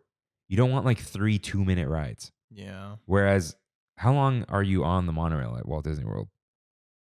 You're on it for a good while. You could be on it for like, I'm trying to think what the longest ride is. I think the longest ride is to go from Epcot to like Magic Kingdom, like the TTC. I want to say that's like 7 minutes. Okay, still not that long. I thought you were going to say like 10. Maybe 10. I don't know, but at least 7 minutes, I would say. Yeah. Yeah, our round trip is 7 minutes. That's crazy. So it would be kind of annoying. All that loading, unloading, checking. People don't want to get off. Stop and go. And then it's more cast members you have to hire to man which that they never station. do. They're in Mickey and Friends. Sometimes a parking booth just has one cast member in it, and they just go back and forth. Yeah, it's often. I hate when that happens, when you just see them hopping back and forth between the two lines. Ridiculous. And don't get me started on security these days. We experienced it the last time we went to Downtown Disney, and it was so stupid. The union, I think, screwed themselves a little bit. We talked about it here remember they didn't like the touchless? That's why we don't have touchless. They're like, oh, we're going to have fewer people on a shift. But if they did that, they wouldn't have had this issue they have now. And I'm sure now, I feel like Disney has some leverage to put the touchless now. Oh, definitely. Because everyone hates it. This isn't like, oh, guests are mad you're going through their stuff. It's like, this is a huge negative to guest experience. 25 minutes. I waited 25 minutes. No, that's not acceptable. No, it is actually unacceptable. It's not unacceptable. Go to any other theme park, max your wait is 5. And max on a slam day. I don't think security realizes even Horror Nights I've waited longer than 10 minutes. They're the extra cast members anyway that take the extra bag check if you ding anyway in Walt Disney World. Yeah. And they're all watching. Like stupid. Yeah. So dumb. It's bad. Yeah, it's really, really bad. Okay. So Autopia has 2 tracks, which I hate this. There's so much of Disneyland is just Autopia. Yeah. A huge chunk of it. What is the big difference with the 2 Autopia tracks? Supposedly, because doesn't one not go off-road? Or do they both go off-road? They don't go off-road. Yeah, you mean like no pavement? Yeah. There's still the track though. No, I know, but it's like supposed to be you're off-roading. It's like for a second by the Matterhorn. Yeah. So I think one used to be the kiddie track. I think they literally called it the midget track. Yeah, but they meant it as little kids. Before the current Autopia. Yeah, I think now it's just 2 different tracks. They're both equally as long. One goes over a bridge, one goes under a bridge, you know? There's a lot of really bad parts of really outdated parts of the Disneyland opening special. Mm-hmm. But one that sticks out to me is about Autopia. Yes, they do call it, unfortunately, like one of the tracks, the midget track. But then they also say, oh yeah, this track is perfect for kids and for women. Which is crazy. But they do say that. And that always sticks out to me. It's like, wow. You know what it is? It's funny because it wasn't meant to be funny. Oh, yeah. They were fully serious. You know what I mean? Like, oh, yeah. That was a feature. Yeah. Yeah. I never thought about it, but like many, many women did not drive back then, huh? Yeah. Just straight up, like it wasn't in the culture. And in a lot of countries, it still is that way, and it was that way for a very long time. Like my mom went to El Salvador for the first time in the 80s, and women still really weren't driving. And so my mom, with the little English or the little Spanish that she knew, was just like, come on, girls, let's go. And she just grabbed the keys and took all the women. And it was like the first time any of them had just been in a car with just women. And they all were like rolling down the windows and like screaming at the top of their heads. And she was like, it was one of the most fun days like I've ever had. But that was like in the 80s. Isn't that crazy? Yeah, there's the whole like, yeah. I mean, think of just when like civil rights and all that was. Not that long ago. Not long ago. Or not the 80s. Sorry, the 90s. It was the 90s. Oh, that's even worse. It was like right. Yeah. It was like right after the Civil War ended and right before I was born in 98. This little boy right here. I know. That track was for him. Okay. So yeah, the 2 tracks, I feel like I don't even ride enough to know the difference between them. I feel like they just don't use one of the sides anymore. No, they do. On really busy days? Because I've even seen on really busy days, I'm like, I think they're only using one loading thing. No, because they'll send people down different sides of the staircase. They won't use the full queue though. But I think you can have both staircases lead down. Gotcha. Oh, but yeah, I don't have much to say about this. There was a reason that it was 2, and it was because there was the baby/woman track. Yeah. /woman. And I mean, okay, if Autopia was a better ride, would we benefit from a kid track? Because we can have fun on a bigger track, and you just put the kids who are terrible at driving on the little slow one, and then they all bump into each other and whatever. Yeah. Or they don't bump into each other because they're all going slow. Would we benefit the return I don't know. I'm sure you could probably make it a shorter ride. That's what I mean. Like Yeah. or take up less space. You can make it take up less space. Yeah. If Autopia didn't suck as much and it was longer, you'd be like, oh yeah, I'm gonna go on the long ride. You know? Yeah. Get a little bang for your buck. Lost so much of its charm with the Honda refurb. The Chevron stuff was really fun. It had such a fun charm to it. And I think that bird is the worst theme park character ever. Apparently, it used to be louder. Wow. I think it was one of our guys said used to be able to hear it in New Orleans at night. No. Like when the park was silent. No. Yeah. Oh my God. No. Yeah. Yo soy bird. It's bad. Okay. Why didn't they just give Asimo a voice? I know. Honda should have given Asimo a voice. I know. Come on. He could have been a cool character. He used to do nothing but talk in that show. Oh, I never saw the show. He had a voice? Really? Because it was at specific times. I don't know. Oh There was no app to check. You just had to go. Me and my family always went, like, every single time. So he did talk. Interventions was my thing. Original. No, I loved Interventions. And then 2.0. And then 3.0, I was like, what is this? This sucks. The Marvel and the House of the Future That wasn't stuff. even... I was like, this is not good. And then it closed. Once Tom Morrow was out of the picture, I was like, But yeah, the show was awesome. And he wouldn't shut up. All he did was talk, I didn't know he talked. Oh, yeah. So I was gonna, he talks like a little boy. What's the point It's of so bird? cute. It makes no sense. It makes no sense. Is it because the bird's more like a narrator?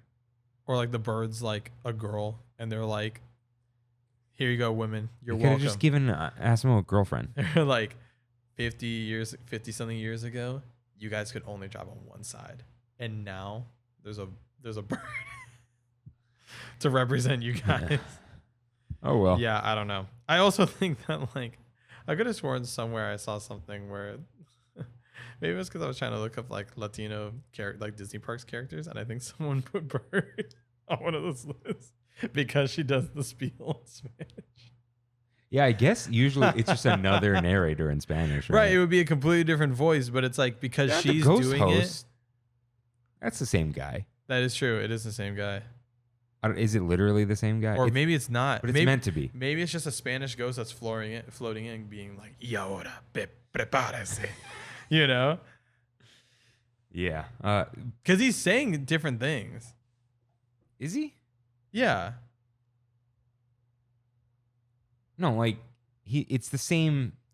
It's not exactly the same words, but like it's the same. No, but like he's doing the same thing like as the other guy. Like the "Y ahora, prepárese," like that. The ghost host doesn't say anything like that. What does he say? He doesn't say like, "And now prepare yourselves," you know, or like, "Get ready," or he doesn't say anything like that, you know. Yeah, but it could be. Like, so that could be a different guy. Yeah, but could it just be like, you know how?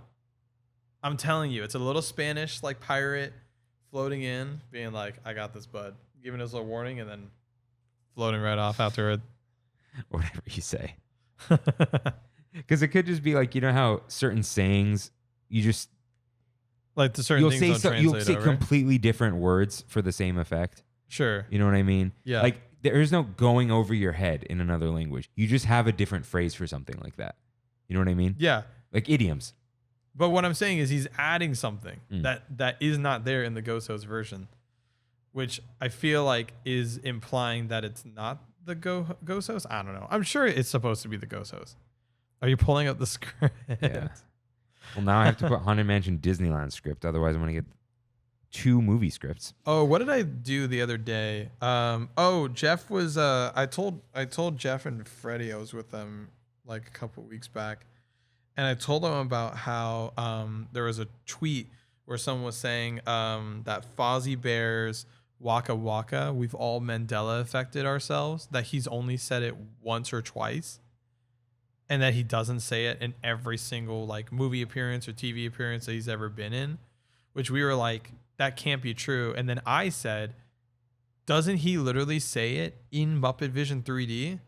And I found the transcript, and sure enough, he says Waka Waka in Muppet Vision. So that's already one extra thing. That was the first thing I thought of off the top of my head, and that was already one extra thing that tweet hadn't mentioned. Sometimes a meme gets so big that no one facts. that you would bring it into something new. What do you mean by that? Like Guy Fieri, sorry. He got mad Fieri. about that a few years ago. Yeah. The mayor of Flavortown thing, like that was like a reference to one time that someone said something. Yeah. And then he became the mayor of Flavortown. Right. And then like his restaurants make references to it now. Which is crazy. Kind of like My Little Pony. I watched the Jenny Nicholson video, so apparently brony culture made it into what's the other thing? Into the My Little Pony show. Oh, into the show. Yeah. I won't spoil the twist. But other like things, like fan-made content made it into the My Little Pony show. I have heard about this. Yeah. Okay. Are they talking about the monorail spiel right now? Give me the... Oh, you're trying to find the Haunted Mansion thing? Yeah, someone said it. Oh, yeah, okay. Keep your hands... Okay. Keep your little ones. Because doesn't he just say, please? And then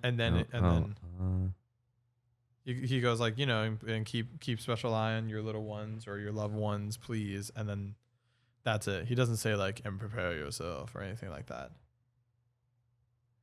No, but he also, he does say heed this warning. Okay, here's what he says. Yeah, read the full thing.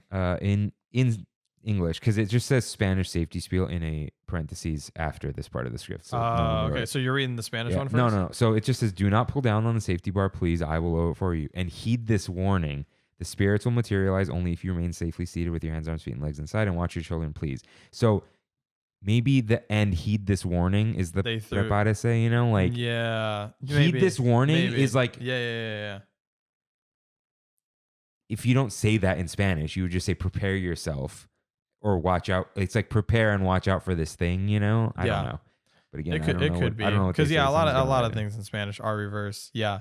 Where or like you just wouldn't say it that way. So maybe he just forgot to include that part. Or he just like says it and no one checked because no one else spoke Spanish. Yeah. Okay, please. If this one doesn't have it, we're moving on. More kindly step in, ghost host, guest Spanish safety. Okay, we're not getting it. All right, moving on. Rue Pass. The Rue Pass. And Smuggler's Run. What is the Rue Pass? Okay, so on Winnie the Pooh, there's no single rider line because there's no single empty seat. There's often an empty row. So you can get the Rue Pass. If there are two of you, I think even three, but I think it's just two. They will give you the Rue Pass, if you ask nicely, take you through the exit and put you in the back of one of the little hives. Amazing. And Kimmy and I did this because that line gets long sometimes. Now? Yeah. It used to not. Well, Splash Mountain's closed. Everything's closed. Right. Like Haunted Mansion's closed. So we just go up there. And you're like, you have a Rue Pass? And they're like, yeah, we got one. I love that. So we did that. And the guy went dumpster so diving in his little thing. He goes, oh, this is the last one. And that's crazy. He gave it to me and we go. And then they were like, oh, hey, yeah, you guys are gonna go there, blah, blah, blah. Please keep your hands, arms, feet, and legs and watch your children. And then he goes, we have to say that. Like there's two of us, but he's like, just have to say it. And I go, hey, he said this was the last one. Are there like only a certain amount throughout the day or whatever? And he was like, oh no, we have to refill it. Thanks for letting me know. And like he took them all back. So yeah, there's that. But now Smuggler's Run, you can say that there are two of you. And you may even skip the rest of single rider or something. Wow. They will let two single riders ride. Because last time I was on, which was like yesterday, they said, I need one or they were like, oh, are you guys two or one? Like the party. Yeah. So there are often the two engineer seats empty. I don't know how many times. I think I've ridden with another single rider more times than I've ridden as like the sixth rider, right? Because if you're there with 5 people, you're there with 6 people usually. So yeah, there is now a little thing you can ask for 2 people. They do this. Monsters Inc. has this too. Sometimes. That's the Buddy Pass. They also had a Buddy Pass for Midway Mania, but that's gone now. This is so much better than single rider. Yeah. I can't believe that no one talks about this. But you can't put it on everything. No. So because you can't put it on Haunted Mansion because that's just the Doom buggies. yeah, Space Mountain, they put the single rider on any odd numbered party, and any even numbered party, they fill up everything. They fill it right. up. Yeah, it works out. The 2, there's always a party of 2 on Space Mountain, right? Anyway, and Space Mountain can't complicate their system even more. Yeah. And then Tower of Terror, Guardians of the Galaxy, I feel like they used to have such a single rider, I think. huge. Yeah, and it's like they have room to move you all around. Yeah, they have so much room to move that no matter what, like unless you have an idiot as a cast member, like you're gonna fill that elevator. Yeah. And so it's crazy how some of the cast members like just don't know how to count. So let me bring that up a little bit. Yeah, I see the next point. No. I'm gonna move this up. Parties of 2. Okay. So you ever hear them call out for the party of 2? Yeah. I wonder, I'm going to just move it so that's easier for us. Is that like, okay, there's such a mix of groups right now, and I know there's 2 left, and then there's like 4, 5, 3. Okay, let me call for the 2. If I put the 2 here, I'm now at a reset point, and I can start counting again. Does that make sense? Yeah. Like Indy, you're like 3, 4, whatever, and then like this one has 6, so you've already started the next thing. And they're like, okay, let me just put the 2. And now we have 2 rides right here. 2 vehicles are going to be loaded. And now when the first one loads, okay, here's the party of 4. There's a row. Party of 5 and 3. Okay, let's go. That's 2 rows now. So like the 2 is to kind of like, all right, we're going to finish this off and reset at 0. Yeah. Quote unquote.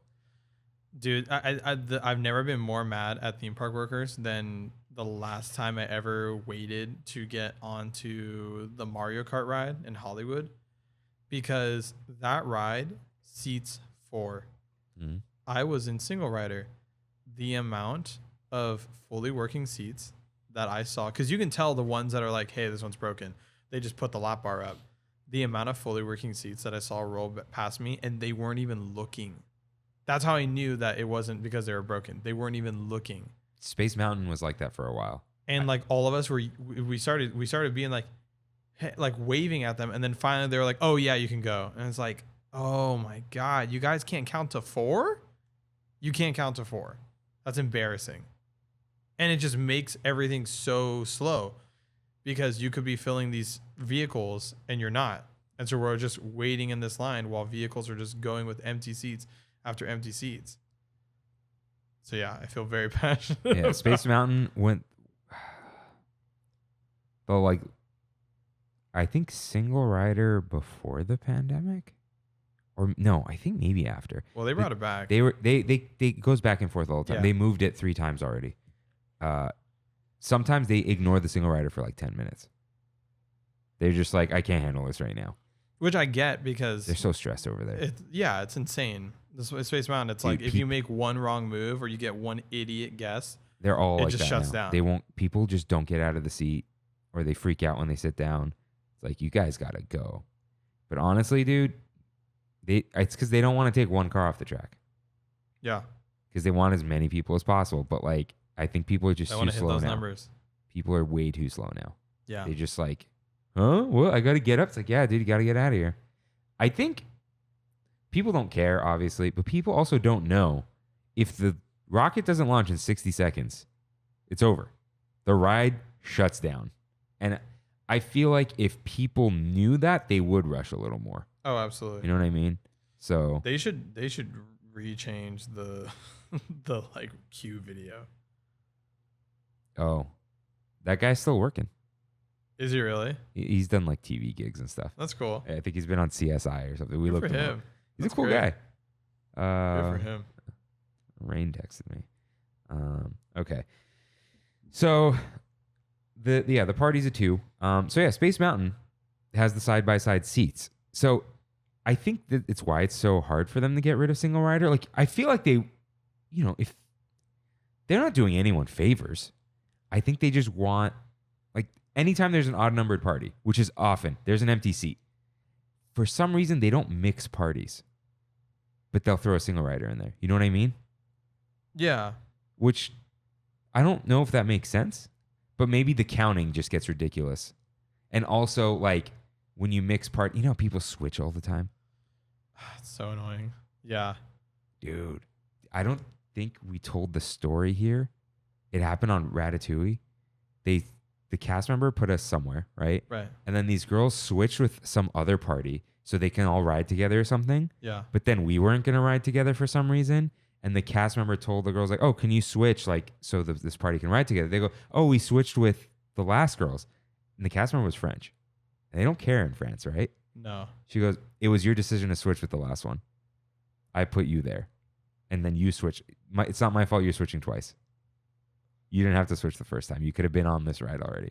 So But she was like, you decided to switch the first time. Switch with them. And then they whined and she moved them to some other place. But like, when the cast members put you somewhere on purpose. Yeah. And there was one guy, there was a single rider. He noticed me and Kimmy like got split. And he's like, oh, but he was like from the other side of cars. And I'm like, don't worry about it. Yeah. We're not doing this. That's very nice of you. I think he was also a cast member though. But I'm like, hey, I know the deal. Yeah. I'm not like, oh no, they didn't put me and Kimmy together. It's like, we know. We went in the single rider line. Yeah. That single rider line's over though. It's all the way to the entrance now. Oh yeah. It's a nightmare. It's a TikTok hack. It's over. Yeah, it is. Yeah, it's really, really bad. Ban it. Okay. So, yeah, with Space Mountain, yeah, they don't mix the parties. Now, we haven't talked about better sides of things yet, but as far as I can know, there's no better side to Space Mountain. No, there's no better side to anything. Yeah, and so when I went on it yesterday, you can look anywhere on the ride. It's great. What was like even more fun was like looking up and seeing the other ones go by. Like other vehicles. Space. Yeah, it feels like there are other rockets flying above you in space. Because you still can't see the track. So yeah, no, there's no bad view on Space Mountain. No. The front is cool though. I'm trying to think of any of the 2-seater rides.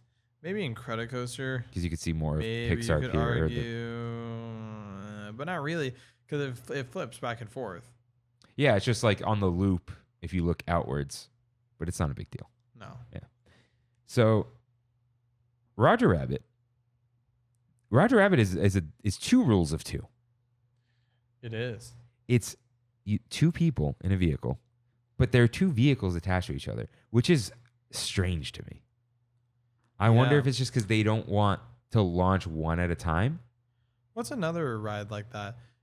You know, it's another ride like that is Midway Mania. You've got two people on one side, two people on the other side, and then two of those cars attached to each other. Yeah, it is, huh? That one. You could say that that's technically 4 Why is and that 4. one like that? Just so everyone could spin more, maybe? You know what I mean? They can't spin the whole thing, but they could spin each individual vehicle. What do you mean? In Midway Mania. Yeah, why is which part what? Like, what part? okay. Like why are the two cars connected? Well, no, like the screen has to be big, so they put the two cars that are connected, right? But then they don't make it one long car because they want all the little cars to spin. Right. Yeah. Yeah. That's all. I don't know. All right. But Roger Rabbit, I think, is just like that so they don't have to launch 1,000 times. Right. Like imagine launching two people at a time. You can barely fit two people on that ride though, right? Yeah, Roger's a tight squeeze. It's a tight squeeze. It's a really tight squeeze. Right. Yeah. One time someone I was with, like one of their buttons broke because of how hard I spun that ride. And I think it's a combination for being a tight squeeze and then also like just like an insane spin if you get it right. Yeah. So yeah, those are like the main two. Like Party of Two is a big deal rides, you know, side by sides. Like Big Thunder can be 3 sometimes. That's fine. Right. Like, you know, Matterhorn used to be. Did you? I know you're not that young. I don't remember doing the bobsled seating. No. Huh. Yeah. Oh yeah. Because also when I was a kid, I was terrified of like roller coasters. Oh, okay. Yeah. Well, you've come a long way. Yeah. Look at me now. Yeah. That came up. I think the only time that's ever come up on here was we did the date night episode, and Rain was like, "Matterhorn date night, dude." Like, okay. That's the oldest I've ever heard of. So Soarin' has 2 theaters, which is why they could totally do 2 films.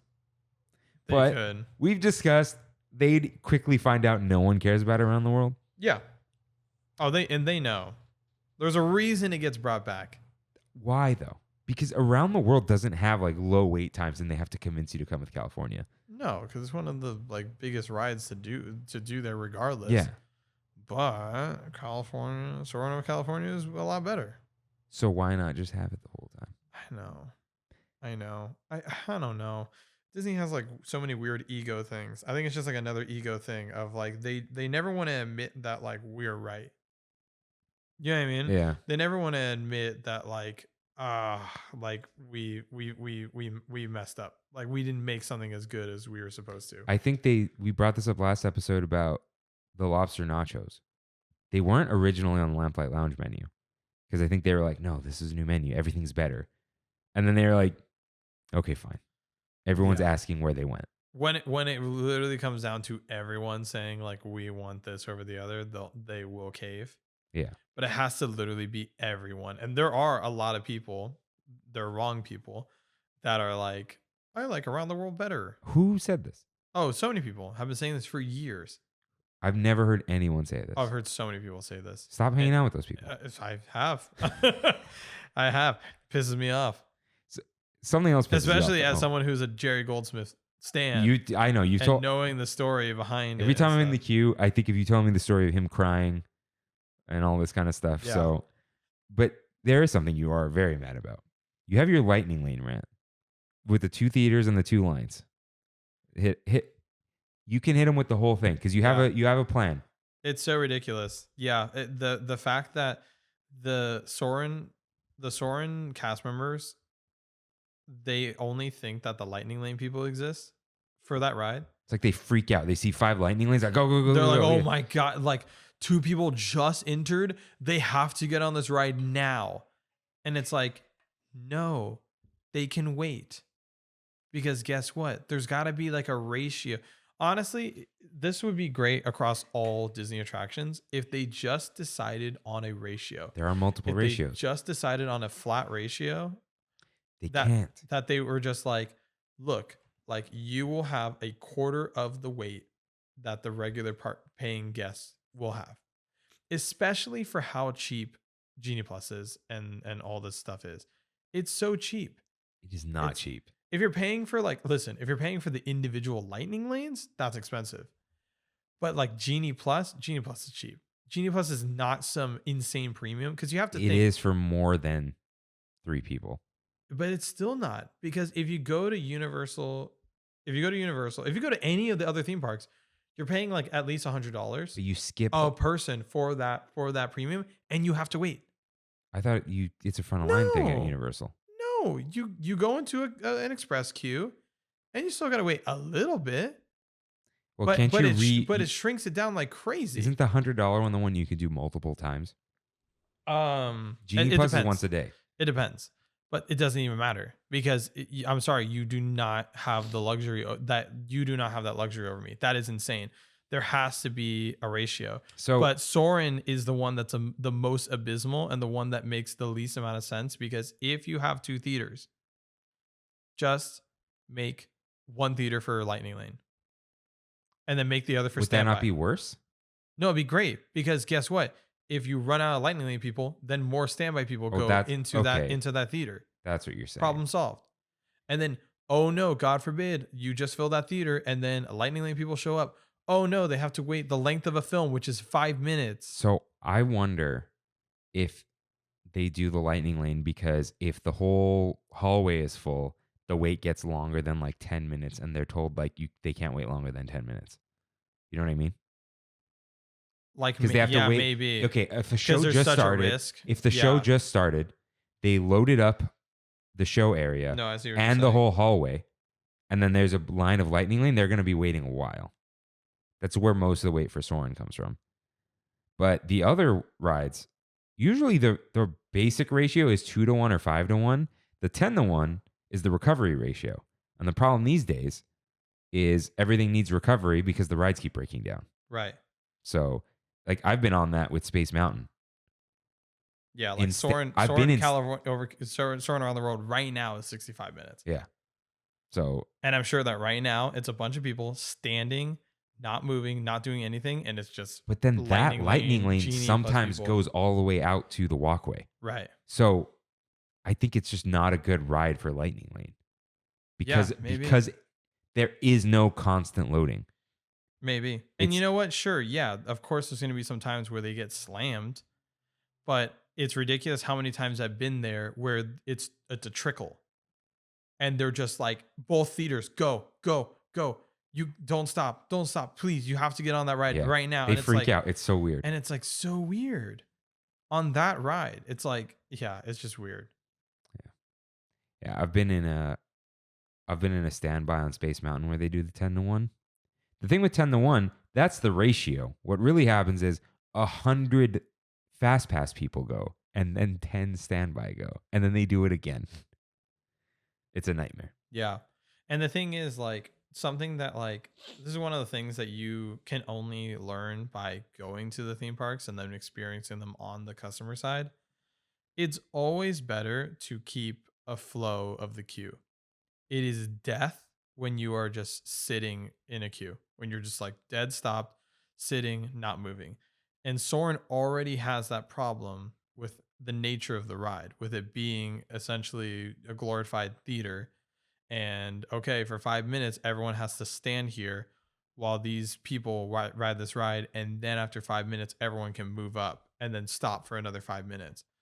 With it already having that problem, and then you want to make it so much worse by just funneling lightning lane people, it's just ridiculous. Moving on to something way less ridiculous. Jungle Cruise. There are two sides to Jungle Cruise. There are. Keep your party together, please.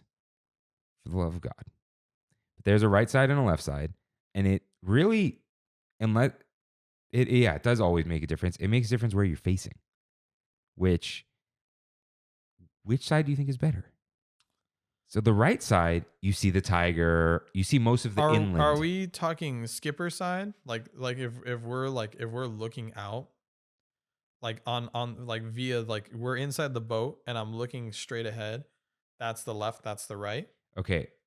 The right side queue, you're on the right side of the boat and you basically face the inside of Jungle Cruise. Yeah. So you see you see the backside of water without turning around, right? You Yeah. see the elephant and the tiger, but then if you're on the left side, you see the African veldt better. You don't have to turn around to see the sleeping zebra, the showering hippo, or the showering elephant. Like the left side, skipper's right if he's facing you. They can see all that better.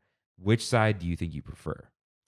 Yeah, I think I would say the right side because you don't have to turn your head. I'm like thinking, you don't have to turn your head for Schweitzer Falls, backside of water. You don't have to turn your head for. I guess you don't have to turn your head to see the waterfall on either side. Going at, like, you know what I mean? You see it when you're passing by it and when you're going behind it. If you're on the right side. If you're on the right side, you see it both times. You get a clearer view of the gift final shop. scene. Yeah, the gift shop scene at the end. But it's harder for you to see the Skipper Felix stuff, the chimpanzees with the boat, the car that won't turn over, the hippo. Yeah, so the whole African. I feel like I'm always Yeah, on the right though. And I'm always on the right as well. Yeah. So it's like if I went on the left, would I think the left is better? Right. But then we're so used to seeing the stuff from the right side. Like, oh, I missed everything. Yeah. What a predicament. Yeah, interesting. Speaking of rule of twos, there are two parks. Uh-huh. That's all. Which one's better? That was all.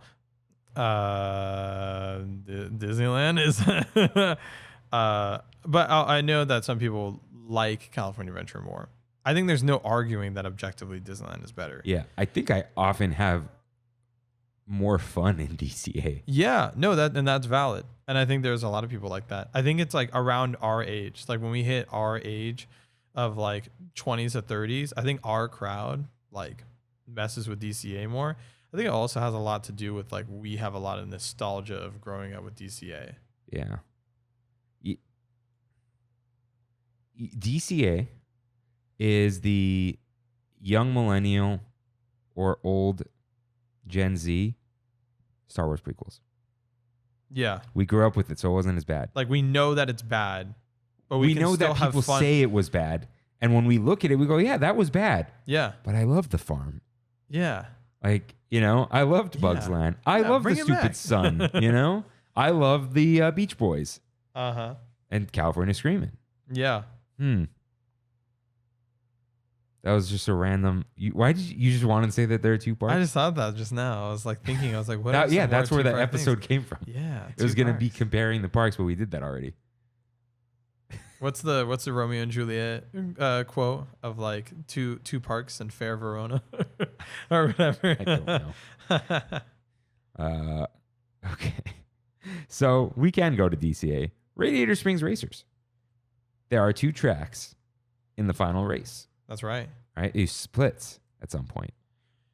It splits when you get to go to Ramon's or Luigi's. Which do you prefer? Okay. Ramon's is like, oh, you see the robot sprayers, Yeah. but there is no color changing effect. Yeah, it's a kind of a, or no, there's a. I think you just think that you don't know what color your car is. Yeah, that's right. That's right. But or no, or because are they you can't, forgetting they this would wrong? tint your face or whatever. Because they show in the mirror something.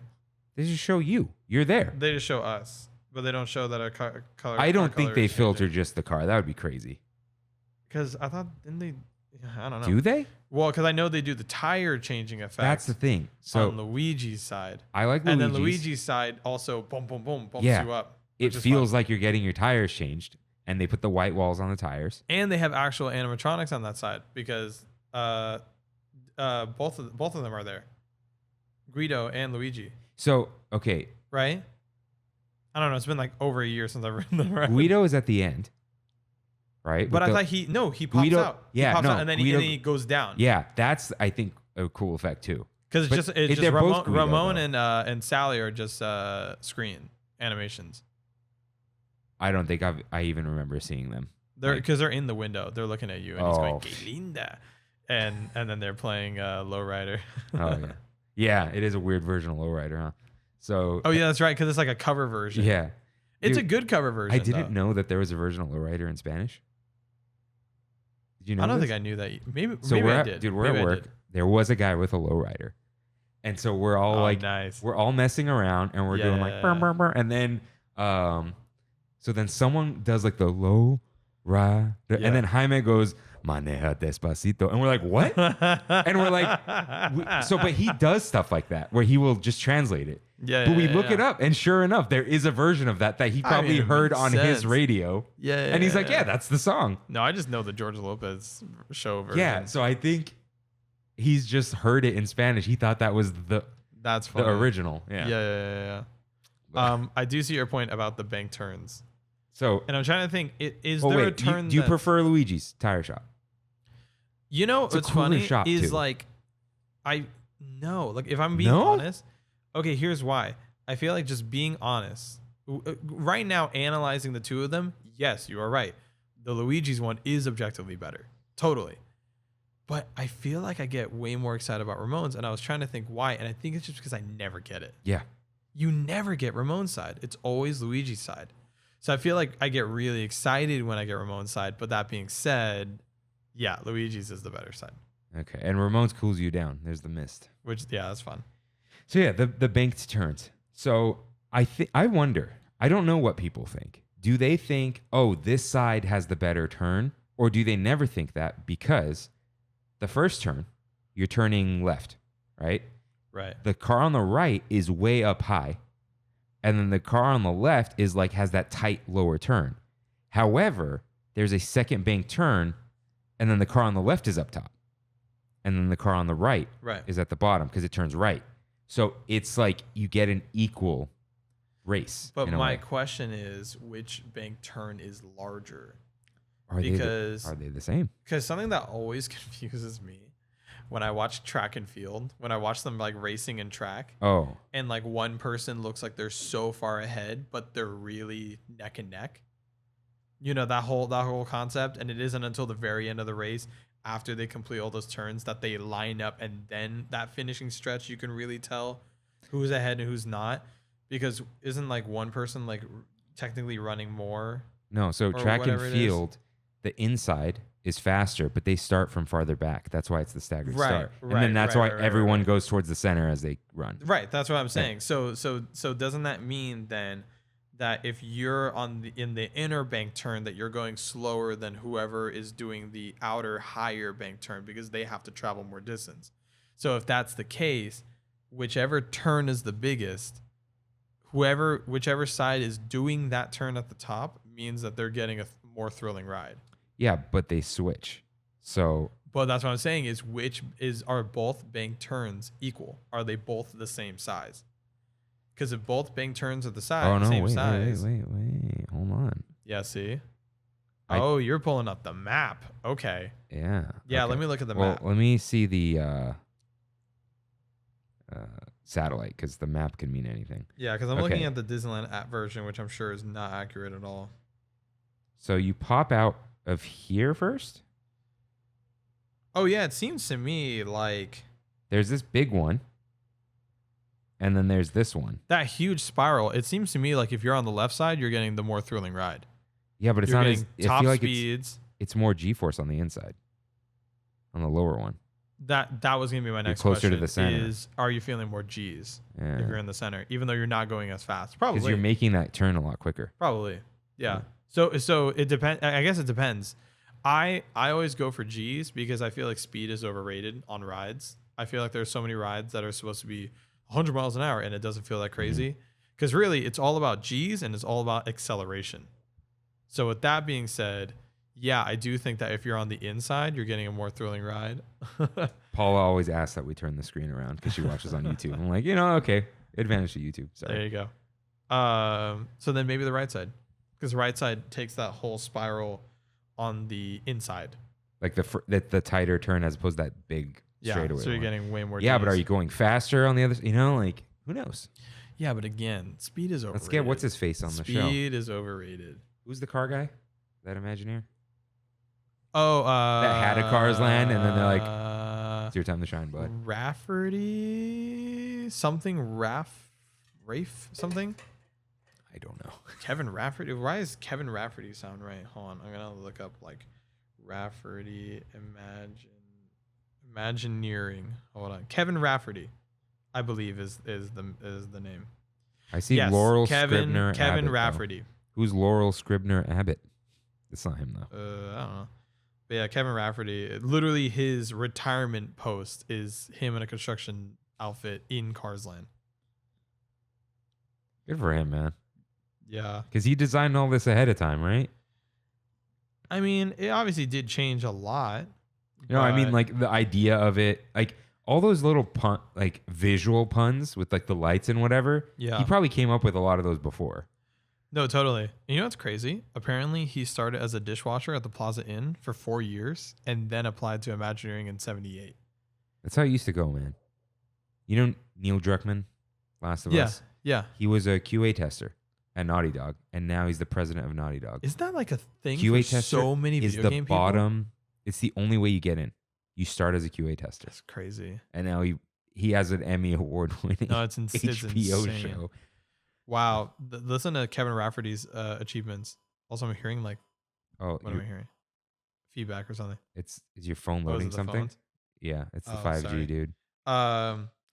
Typhoon Lagoon he worked on, the Comedy Warehouse at Pleasure Island, Star Tours, and the Tony Solaroni show at Tokyo Disneyland at the Pan Galactic Pizza Port, Tower of Terror, the 94 version of Carousel of Progress, It's Tough to Be a Bug, Tiki Room under new management, Sunny Eclipse show at Casa Gray Starlight Cafe, Blizzard Beach, Test Track. That's funny that he worked on Test Track. Oh, it makes sense, right? Yeah. Car Guy. Rock and Roller Coaster starring Aerosmith. Also makes sense. Philhar Magic.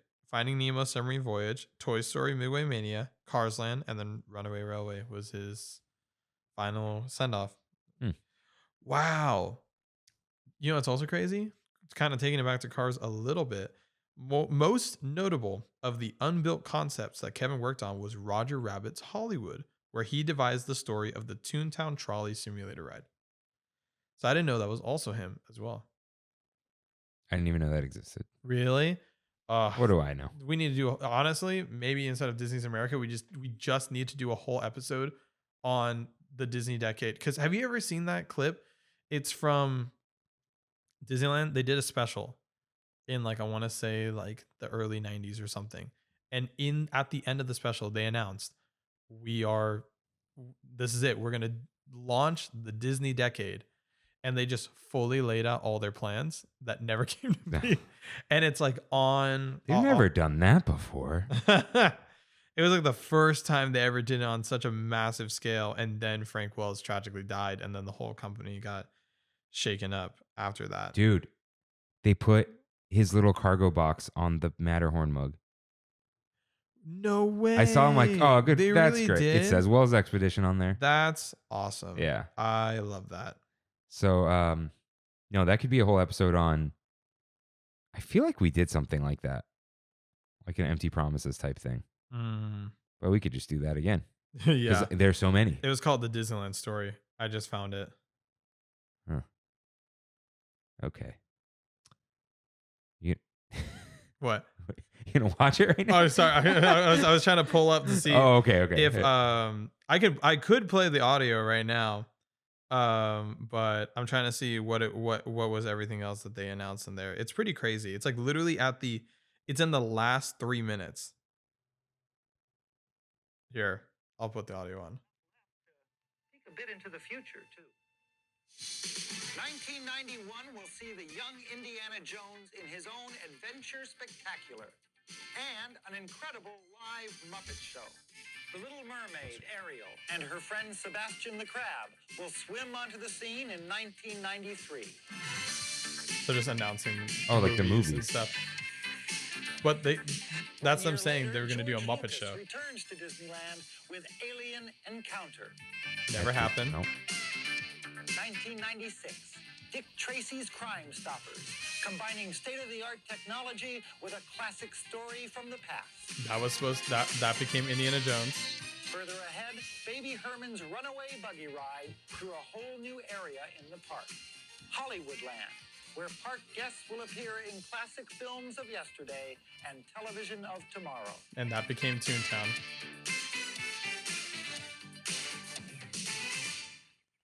Isn't that crazy?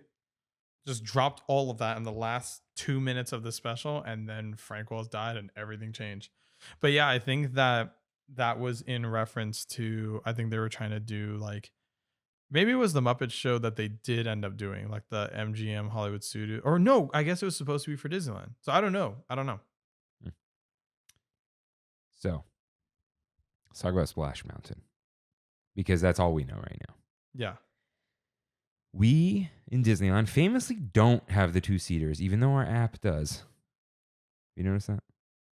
Oh, really? Now it's gone. But if you zoomed in, we had the double-seaters in our app. I think they eventually changed it. But for years and years. Yeah. So we don't have the 2-seaters, but Magic Kingdom does. Now I know that you don't like the Magic Kingdom ride. Yeah. However, which is superior, 2-seaters or 1-1-1-1?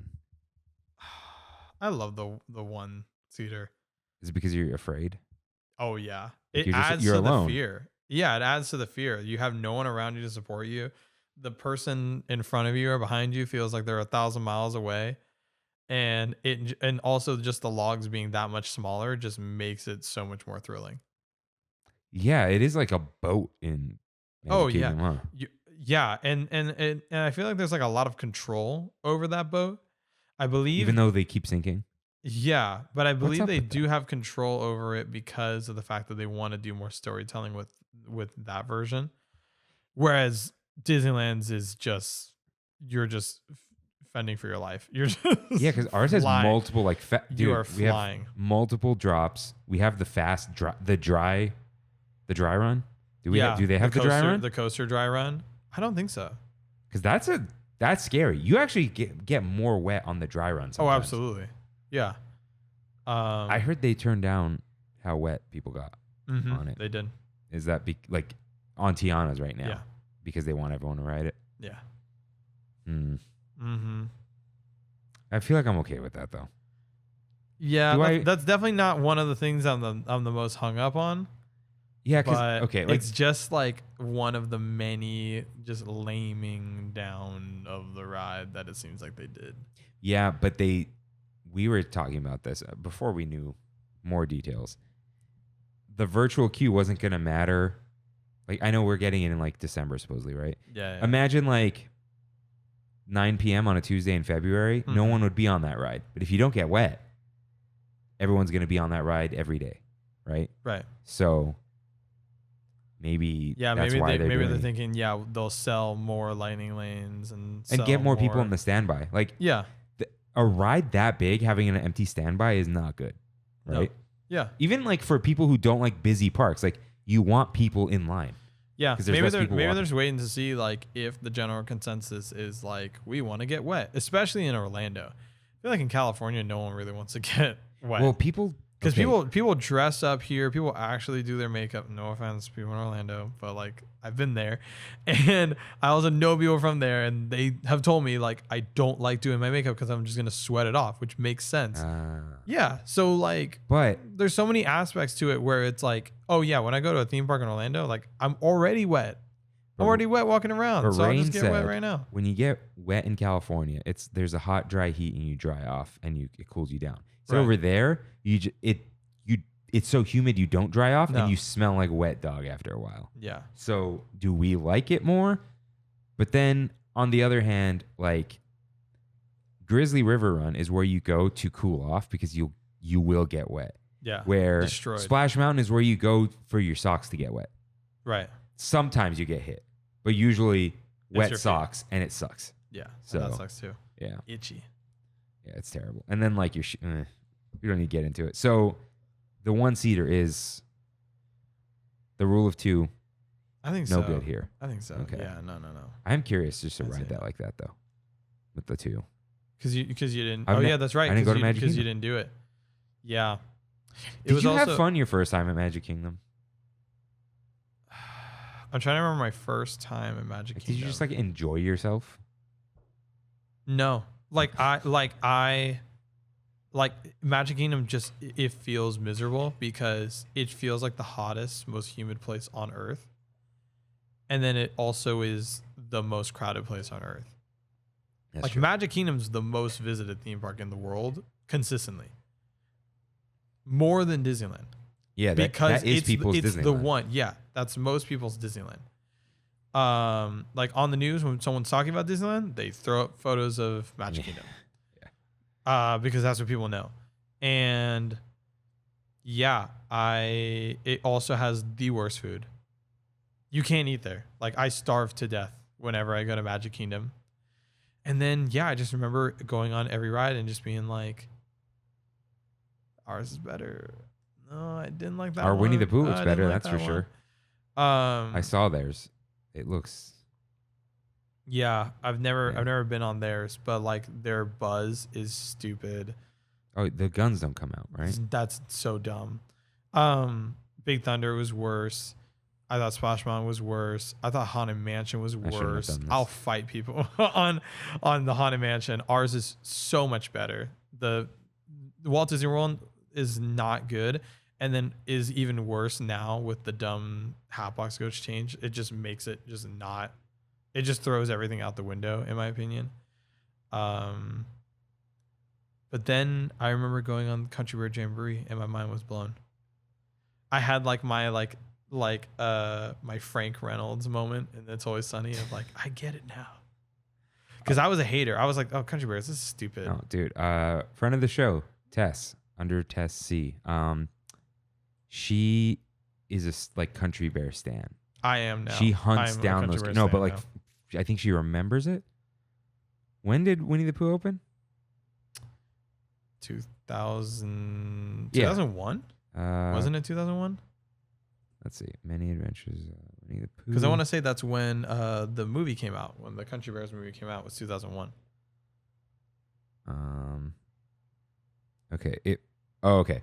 So the Walt Disney World one opened in 99.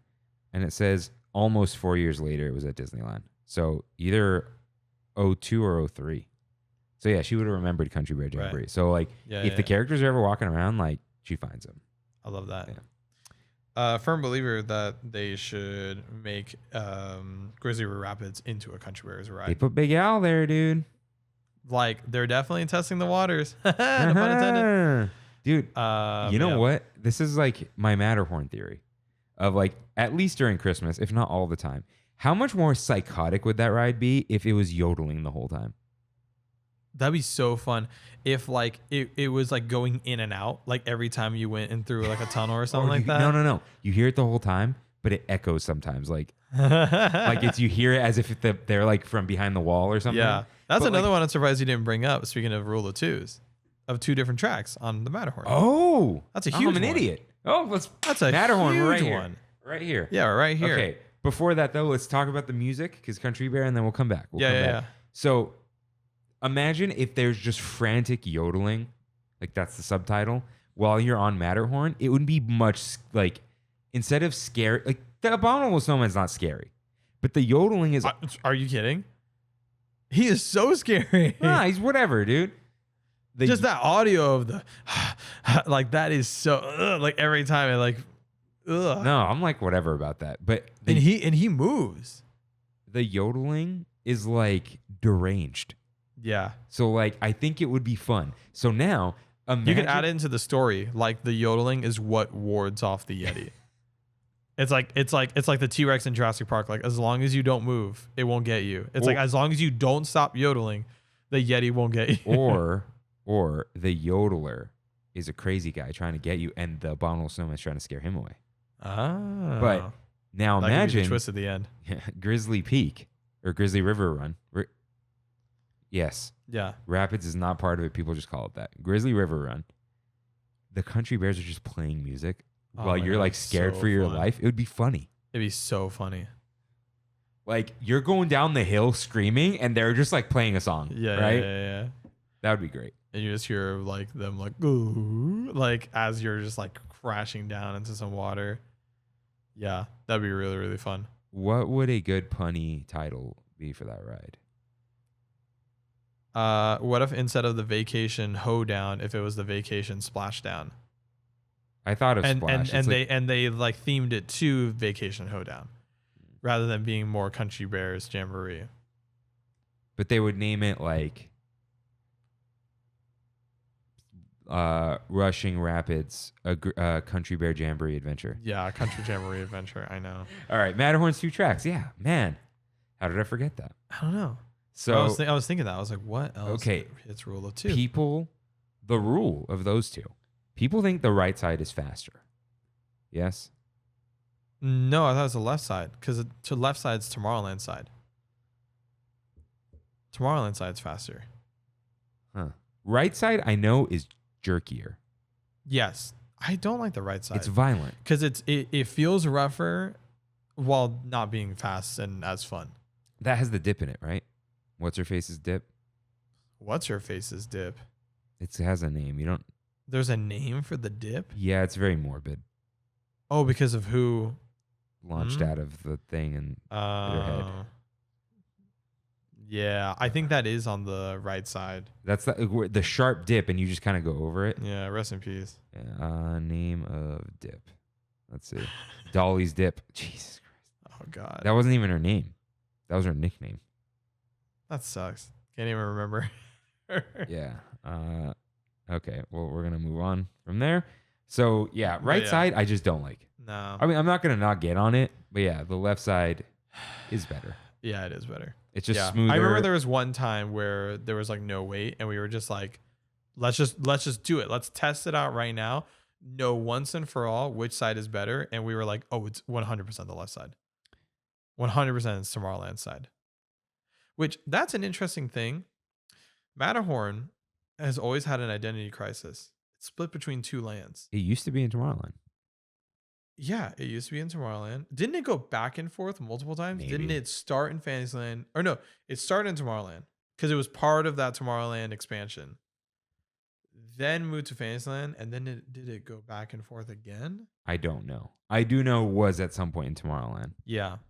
which it's a mountain. It's fantasy. Like It's yeah, and then there's a Yeti. It's always made much more sense that you've got it's Alpine yeah. themed, which very much fits the Germanic, European stuff of Fantasyland, and then the Yeti is very fantastical. It never made any sense in Tomorrowland at all. Yeah. Okay. So left side better. Oh, absolutely. Yeah. Oh man, I'm trying to think of any. There's like dumb things like Go. There's 2 levels in interventions. Yeah, there's like some of them are just observations, but some it's like okay, So not there's that there's actually something interesting to it. Like, yeah, oh, okay. it's not like there's a profound reason that Jungle Right. Cruise has 2 sides. It's that they want to load the boat easier. Yeah. But it does have 2 different experiences when you're on the ride. Right. So right. yeah, is there any other ride where you can have a different experience depending on where you are? Well, Depending on where you are. with the rule of 2. You know what I mean? With the rule. Like, of oh, the front of Pirates is different than the back of Pirates, but it's not 2 things. You're just I silent. just thought of a big one. Just say it. 2 brothers on their way. 2 brothers on their way.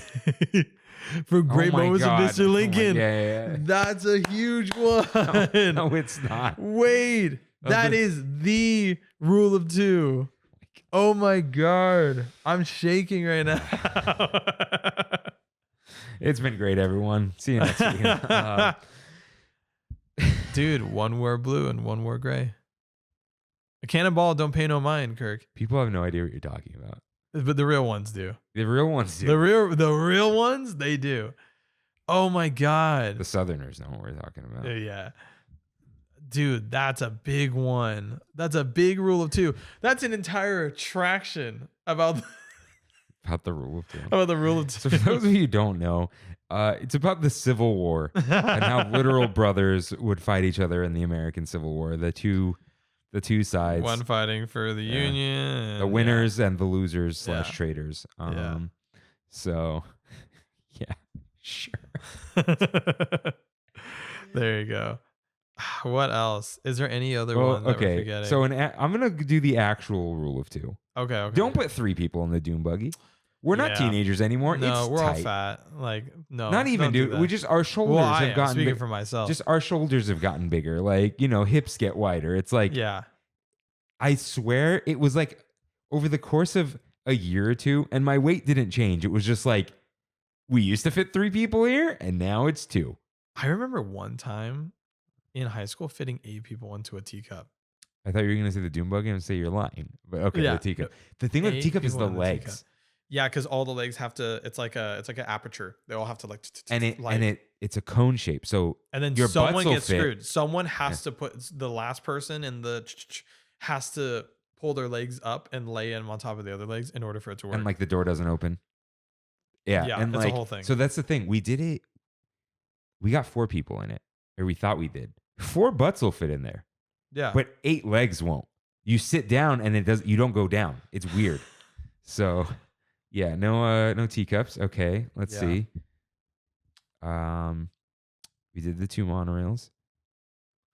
Mr. Toad is Yeah, there's a 2 people, but yeah, it two-seater. doesn't. Someone's driving, big deal. Autopia, 2 people, but it's 2 tracks. Like there's 2s that don't really matter. Yeah. Yeah, DCA, no. Golden Zephyr is too good for this world. Chippendale R2. What? No. Come on. The omnibus has 2 levels. None of this matters. I did you think of the know? omnibus because when you were saying what is a ride with 2 different experiences, I was like, well, the You know omnibus, what? you could ride on the bottom, you could ride on the top, and those are very different I experiences. don't know if I've ever ridden on the bottom. Why would you? The top If is there's a bus where you can ride on basically the top of Main Street, you're taking it's a that perspective seat. you don't see No. you can't see that perspective any other way except the omnibus. And you know what? Talking about the rule of 2, let's talk about second stories because there are none. There are no second stories in Disneyland. And when you do get a second story, it's extremely rare. The only like second story that is like easily accessible for everyone is the Falcon Queue, to my knowledge. The Falcon Queue. I guess maybe if you're talking sometimes. Innoventions if you pay. Or DVC. Or you have DVC. But that's a big... But it was back in the day. That's a big limitation. Another big limitation is Club 33. All of New Orleans Square, the entire upstairs is Club 33. Which is crazy. Crazy. The entirety.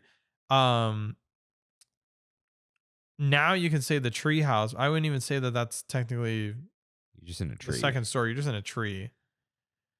So like the Mark Twain. Hey, two boats. Two boats. Okay. I got two boats. Which do you prefer? If I'm chilling, it's the Mark Twain. If I'm having I'm walking around Disneyland, the Columbia, because you go downstairs. You go below deck. It is pretty fun going below deck. People don't know that you can do that. No, they don't. Yeah. Fun fact, everyone. You can go below deck on the Columbia. Yeah. There was one more second story. Kind of. The train over the bridges. But not really.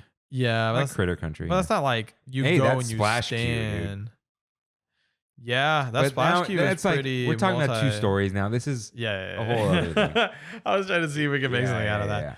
I was also trying to think too. I was trying to think if there was any treats or foods that they specifically gave two of. The bao buns, I think you get two. No, it's one. You get two lumpia. The bao. Okay, you're thinking Satuli Canteen. You get two cheeseburger baos. Oh, okay. Maybe those are big. I liked it. I haven't had it yet.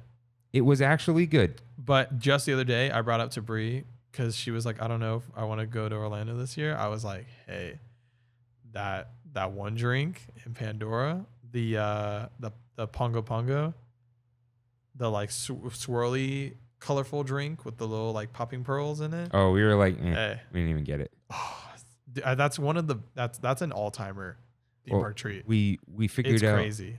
The ultimate Disney World hack. Feeling hot, buy a slush. Mm-hmm. Even the alcoholic ones. Mm-hmm. It really changes the game. Oh yeah, we were all dying. Cools you down so fast. We were dying. And that Pongo Pongo one. Well, we got the frozen Coke with rum. Yeah. Or Jack, and it was it. We all woke game up. Changer. Yeah. Yeah. Yeah. We're not talking about Disney World. Rum and Coke. 2 ingredients. This guy. I got excited off of the Two Brothers one, and then now I'm trying to. What can I pull to chase out of that my high?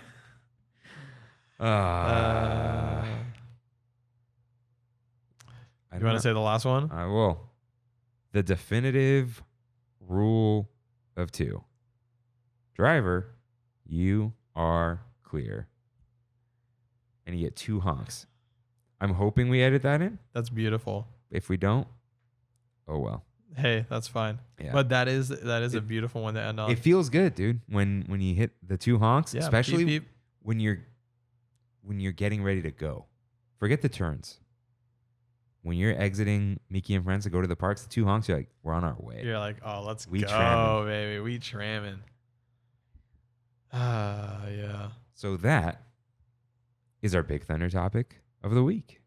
So if this is your final stop. Thanks for tramming with us today.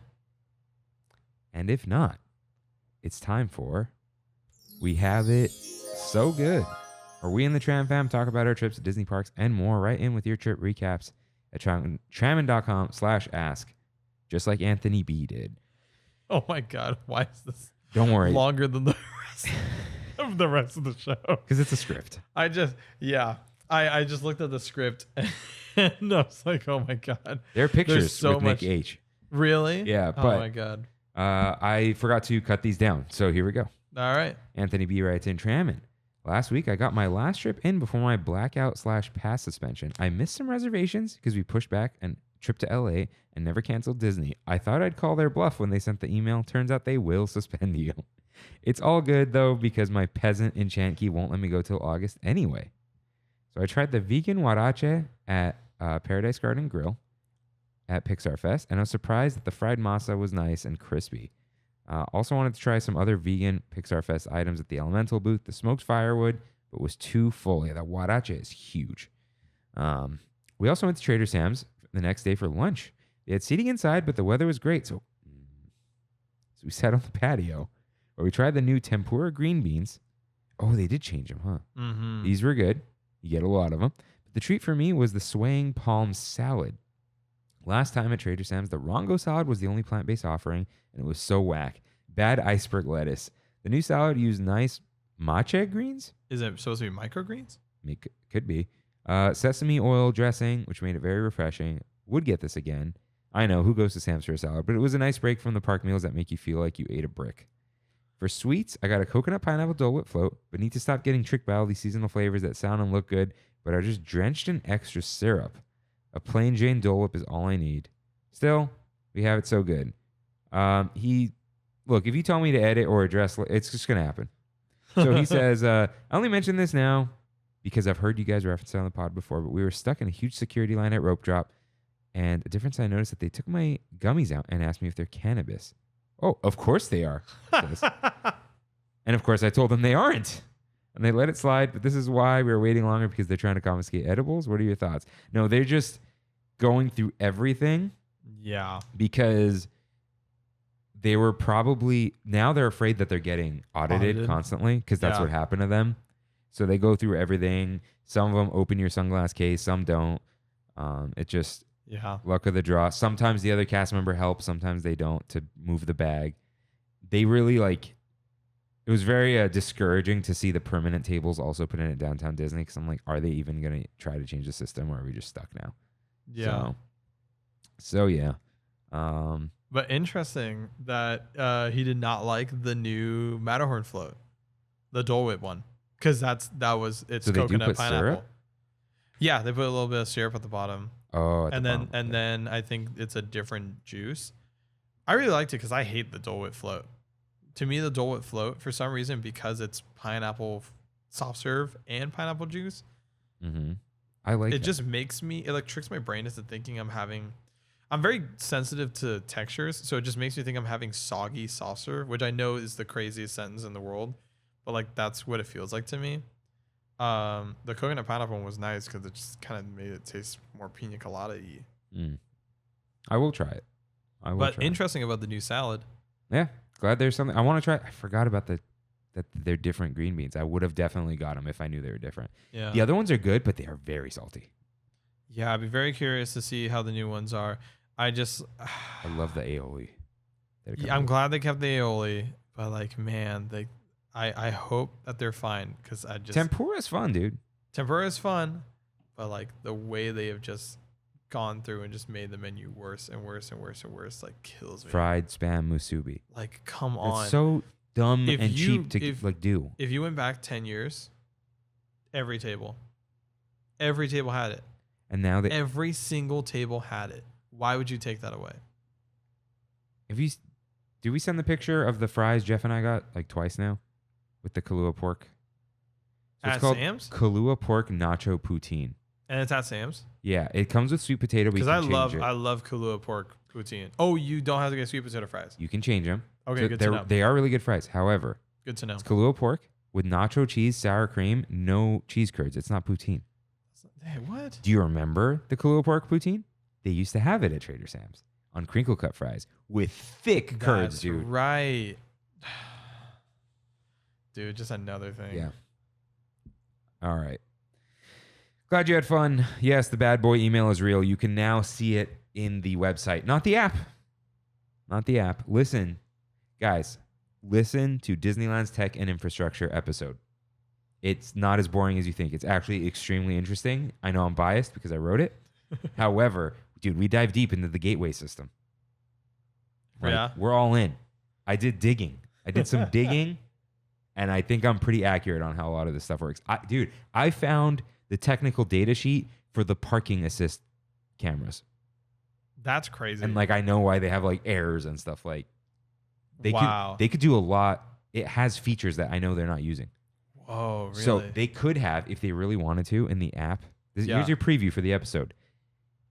You can say I parked here, and it would communicate with your phone and tell you exactly where you parked, as wow, it has Bluetooth to give a location instead of that's crazy. when you open the app, it's like parking locator. Oh, it looks like you're in Mickey and Friends. Pick your floor. Yeah. Okay, that's not helpful. Yeah. So yeah, they could have done a lot more. Wow. That is wild. I think you could even put in, if they set it up, your license plate, and it would like find your car for you. They just wouldn't do that because you could put someone else's license plate. Is that like a more expensive model of that no, thing? it's the model they're using. I found the model they're using. Okay, because I was gonna say, is it like a situation with the Skyway where it's like with the Skyliner where it's like, yeah, we could have gotten the ones with the AC units in them, but nah, just open the window. No, this is like, it's the model they have. There's like a central server, all that kind of stuff. Like, interesting. Yeah, it's like quad core CPU. There's like a whole thing. Yeah. Wow, that's crazy. I found the sheet. So I think I even called out the model number on here. So Nick H writes in, hello, Kirk and Rain. Just got back from a work trip to Orlando and was able to add in a visit to Epcot and Magic Kingdom. Flew in Friday afternoon and set up at the Orange County Convention Center for the National Franchise Show, and then a quick run and check into the hotel, and then off to Epcot for the evening. Got to Epcot at about 5. Hadn't eaten all day, so I popped in the Connections Cafe and got the kids' grilled chicken bao bun just to get a little something to hold me over. And it was absolute garbo, as Kirk would say. Dry chicken on a dry bao bun with shredded fast food lettuce, and pickles. Absolute 0 out of 10. Yeah, that does not sound good. Walked over to Journey of Water as I had not yet experienced it, and it was super cute. Much needed on a 98-degree day. It was hot. Sought out the AC in the Land building. I hate that building, dude. Yeah, me the too. outside of that building is glorious. Amazing. And then the inside, it's like Montebello it's Mall. like outdated in all the worst ways. Yeah. And not in the good ways. And then the hot air balloons and stuff don't move. I didn't know they ever moved. They're supposed to. And they used to for years. And then they just turned it off. So he hit Soarin', which was only a 15-minute wait, and hit up Living with the Land, which was, as always, a walk-on. I love Living with the Land. I don't, but I really like the restaurant. Oh, I assumed it was a trash tier restaurant. It's called the Garden Grill. How good could it be? The breakfast is really good. Listen, eggs, bacon, really potatoes. Some people do mess it they're up. cheesy potatoes. Can we talk about cheese for a second? They're really good. Just for a moment, we're going to talk about cheese, okay? You have something? I was like, what are you queuing up right now? I got scared. Dude, the new one, look, no, I'm not even going to say it. I want one. It has buttons to change the pads. You don't have to go through the freaking screen. Like, that's all we needed. There's this whole thing. It was researched now that people who eat cheese are happier. Really? Not like nacho cheese, like cheeses. Yeah. And then someone pointed out, if you read old diary entries and letters, like Victorian era or whatever, they're always talking about cheese. Wow. Like in their travels and whatever. It's always like, or they miss cheese. Interesting. Like, yeah. Just a quick aside. I love that. Back to Epcot. So he walked over to the Seas building and rode the Seas with Nemo and friends. We didn't even go over here, which was also a walk on. All the AC helped cool me off, so I made my way to World Showcase. First stop was the Mexico Pavilion and La Cava del Tequila for the PMM Old Fashioned. So I'm a big fan of Nate, aka Paging Mr. Morrow, and I was sporting his results t-shirt. And the Old Fashioned hit the spot. It's a peanut butter banana Old Fashioned, and it was pretty tasty. I bet it was. Oh, okay, Matthew. Should I get into it? Okay, how about I do it so you don't rant? Will you rant? No, Okay. I'll just say, basically, I brought up the PMM Old Fashioned. I do watch Paging Mr. Morrow on YouTube from time to time.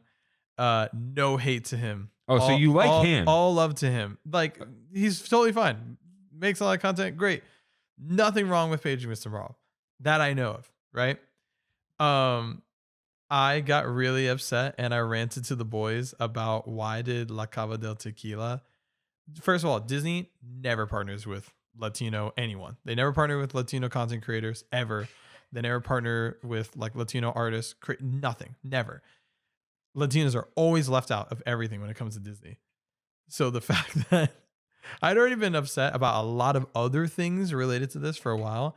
And then seeing that La Cava del Tequila decided to partner with Paging Mr. Morrow on a drink that's an old fashioned in the Mexico Pavilion. I was like, that is peak Disney and its affiliates not wanting to work with Latinos, and I just thought it was very funny. So, but maybe it's a Florida problem. It 100% is. But all love to Paige and Mr. Morrow. So congrats, that's so cool. I think I didn't. You got your own drink. I That's think I awesome. didn't put together the old fashioned in Mexico thing because I remember there is something I told you because I don't know who Paging Mr. Morrow is. When I saw him, that is the most I drink old fashioned looking dude. No, I make old fashioned looking dude I've ever seen. Yeah, Like he looks like whiskey YouTubers. yeah, Which is I love that genre. yeah. So I was like, I get what they're doing, but maybe they should have just put them in the America Pavilion. Or yeah, I think the old fashioned is like an American drink. yeah, It's like made in the 1700s, right? It's yeah. the first drink. There are literally so many places they could have done this. That does sound partnership really with. good, though. Oh, it sounds great.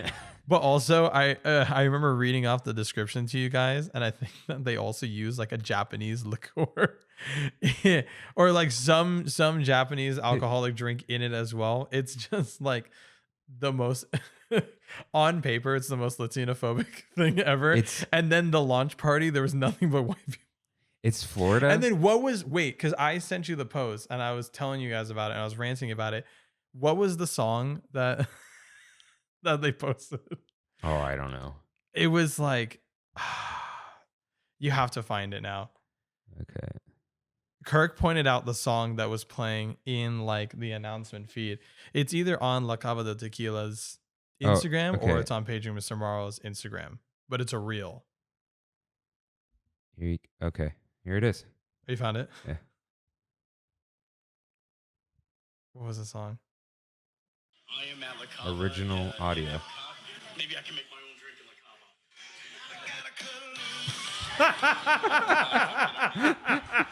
Cava. And not only is it Footloose, it's like an extra country version of it. Yeah. And then I can't remember what it was. There was some big. I think there was like something that they were holding for Encanto or something like that. And I remember seeing all the influencers invited, and not a single one was Latino, and it just made me so sad and upset. So I've been upset about this for a while, and then to see that, I was just like, that's just the tip of the iceberg. But again, all love to Pedro Morrow. That is really cool that he got that. And it's shocking that they did it once with him and then they're like, they haven't done it with anyone else. I wonder if next year they are going to do it. Which, if you are, please work with a Latino out in Orlando. There are a lot of Latino content creators out there. I would encourage you guys to do that. That would be really cool. Oh, off to Germany, another place they could have. Okay, so said he got a giant pretzel and a chauffeur whatever. Grapefruit Hefeweizen, and it hit. Super light and refreshing, and it felt good to sit in some shade and just listen to the sounds of Epcot around me. Dude, I asked my dad about going to Epcot because I was like, you went to Epcot, right? Before I was born. He was like, yeah. My parents did too. And the one thing that he was like, dude, if I could go back, it was the Germany Pavilion. My dad was like, we didn't care for the it. Germany Pavilion. He was like, I would go back to the beer garden restaurant. Like he remembered, he remembered everything about the restaurant. He was like, that would be the first thing I would do if I ever went back. So, and I still haven't been. I almost went like 2 trips ago. That's where the ladies bought us a drink. Oh yeah, outside. I saw that. Yeah. That was fun. Then at the America Pavilion, you got a brisket sandwich from the Regal Eagle and a Yungling from Fife and Drum. Yep. Fueled and ready to go. Finish out the night with Ratatouille. First time riding and really loved it. Epcot closed at 9, so I hopped on the monorail to the TTC and walked over to the Polynesian. Finished the night at Trader Sam's at the Spice Island on the outside patio and listened to some great live Hawaiian music. Let's go. That's great. Sounds like a solid day. He sounds like a professional. Yeah, he sounds like Like he just like, I just did all this stuff. Like, okay. Yeah, he did it right. He did it right. Saturday was the show opening. He was representing this barbershop. It's a Canadian barbershop brand. Cool. And he sent Rain an AeroPress and sent us coffee beans. Are they based out of Canada? Oh. He has the only US location. Huh. Or like he represents them. Cool. It's right here. Oh yeah. All right. So, okay. Saturday was the all show right. opening. Always. Oh, so he. Where did I miss? The Hawaiian music. Oh no, I scrolled. Okay. Yeah. Saturday was the show opening. Ready for Disney Springs that evening. Walked around for a while. Did some shopping for his daughter's birthday at the Star Wars Trading Post. Hit up his favorite restaurant in Disney Springs, the Boathouse, and was able to snack a walk-in table at the bar. Had a great dinner and caught the drone show. Oh, no way. Yeah. Saw a bunch of cool vintage boats on display and went to Gideon's. That's been so maybe possibly debunked. What has been debunked? Oh, the whole controversy and stuff? I don't think it got debunked. I just think that people were like, whoa, what's going on at Gideon's? And then suddenly we're like, wait, why do the union workers sound so unprofessional with how they're communicating about all this stuff? Like, it was supposedly someone who didn't even work there. Oh, really? Is that the latest update? Yeah. I don't know like a who lot to of believe, drama. but like the owner made a statement, and it was like, it didn't seem like some I'm not sorry statement. It was like, this is actually who I am. Like, I have one location. Like, we do this type of thing. Like, this is, we donate our stuff and whatever. Like, not like it sounded sincere. Like, I don't even know what's going on here. Yeah. And then none of the comments were like, this guy's a liar. So, and I also just didn't, of course I care about workers' rights and all that stuff, but I just don't care about Gideon's. It's D-tier cookies. I like the cookie that you have to wait for. Well, Rain, the last morning was just like, here's a chocolate chip cookie. And I ate it when I got home and I was like, this is delicious. Yeah. But it's not the most delicious cookie. It's not 10 minutes wait worthy. 10 minutes is not long. Crumble's way better. No, Crumble sucks, dude. A McDonald's sucks. $1 like I had some bad is ones better. the other day. Oh, from Crumble? No, from McDonald's. I've never liked Crumble. McDonald's? Crumble just tastes like oil. It's like sprinkles. I hate sprinkles. To me, Gideon's is just like, I don't know. Yeah, I Gideon's remember we tried all of them, and we took one bite, taste- and we were like, nope. They're meant to taste like cookie dough. That's their shtick. Yeah, but I love that. I liked it. I feel like Crumble's like that. Crumble is like super soft a lot of the times. Get out of here with Crumble. What is the best cookie to you? The one you bake. Yeah. And this isn't like some on a high horse. Chocolate chip cookies are like the easiest thing in the world to make. I know. I'm trying to think. No, there's no place. I do really want to try the new, speaking of Disney Springs, the new California eatery restaurant. I can't remember what it's called. Whatever the newest restaurant is. It's not going to be good. They have a cookie bar. They're trying to come for Gideon's. And I have heard some people say that they like it better. Okay. We're running along, but I just need to bring up the concept of the cookie table. Have you heard of this? No. Western Pennsylvania. We have one friend there. Shout out to Rosina in Western Pennsylvania. The cookie table? It's at a wedding. Okay. All the ladies that know you, everyone in your life, Okay. aunts and whatever, they all bake a bunch of cookies and bring them to your wedding. Great. And then people take them home. Love that. All right.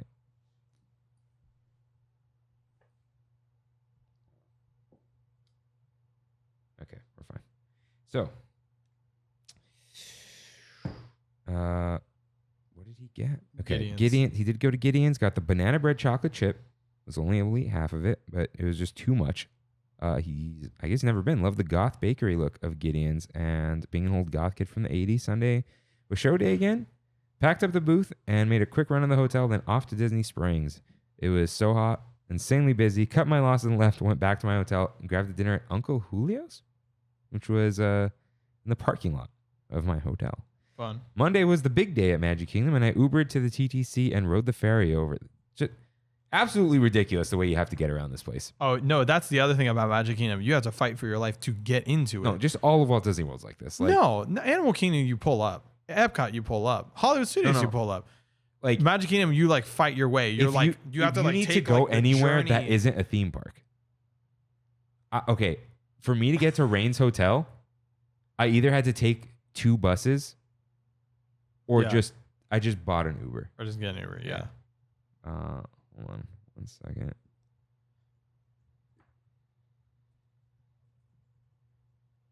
Okay. So, I'm seeing some stuff ahead.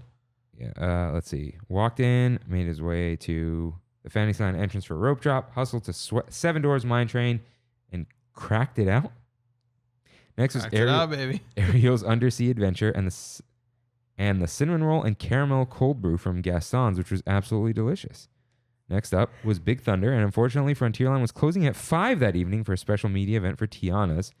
So I was happy to get Big Thunder in. It did get Genie Plus for the day, and it helped me crack out. There it is, everything I wanted.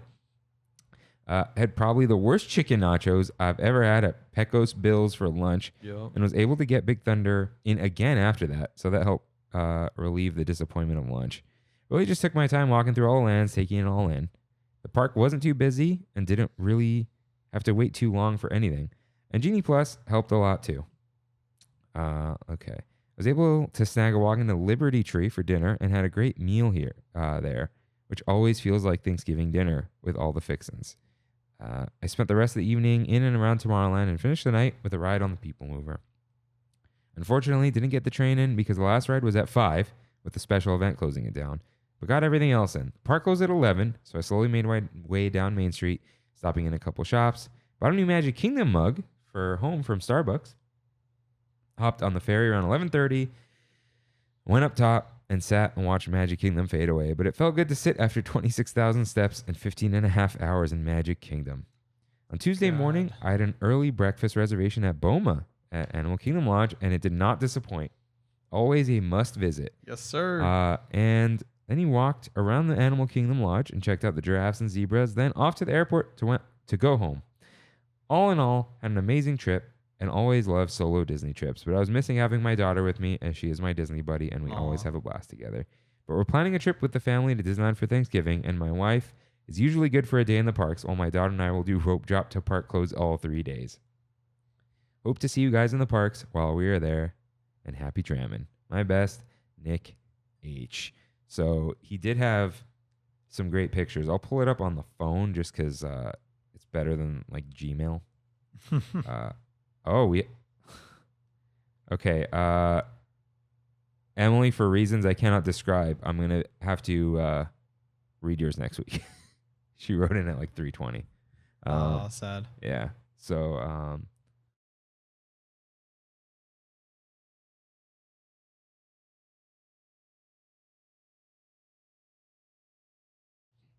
okay. So, yeah, there he is at Epcot. Nice. Journey of Water. Let's see.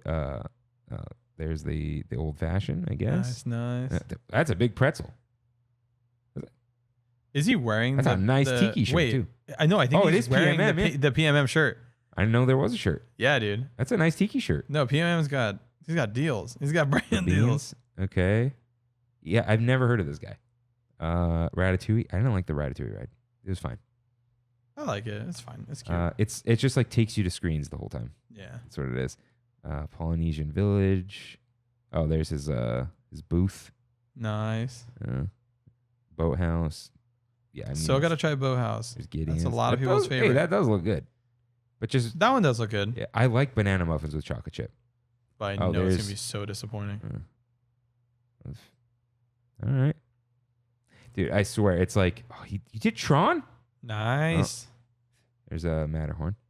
You mean Space Mountain? Yeah. That was, yeah, I know. I've been told. There's Boma. Yes. Okay, so all right. Looks like a great trip. Let's go. All righty. So I actually went twice, so I'll make it quick. Okay. Let's see. Okay. All right. So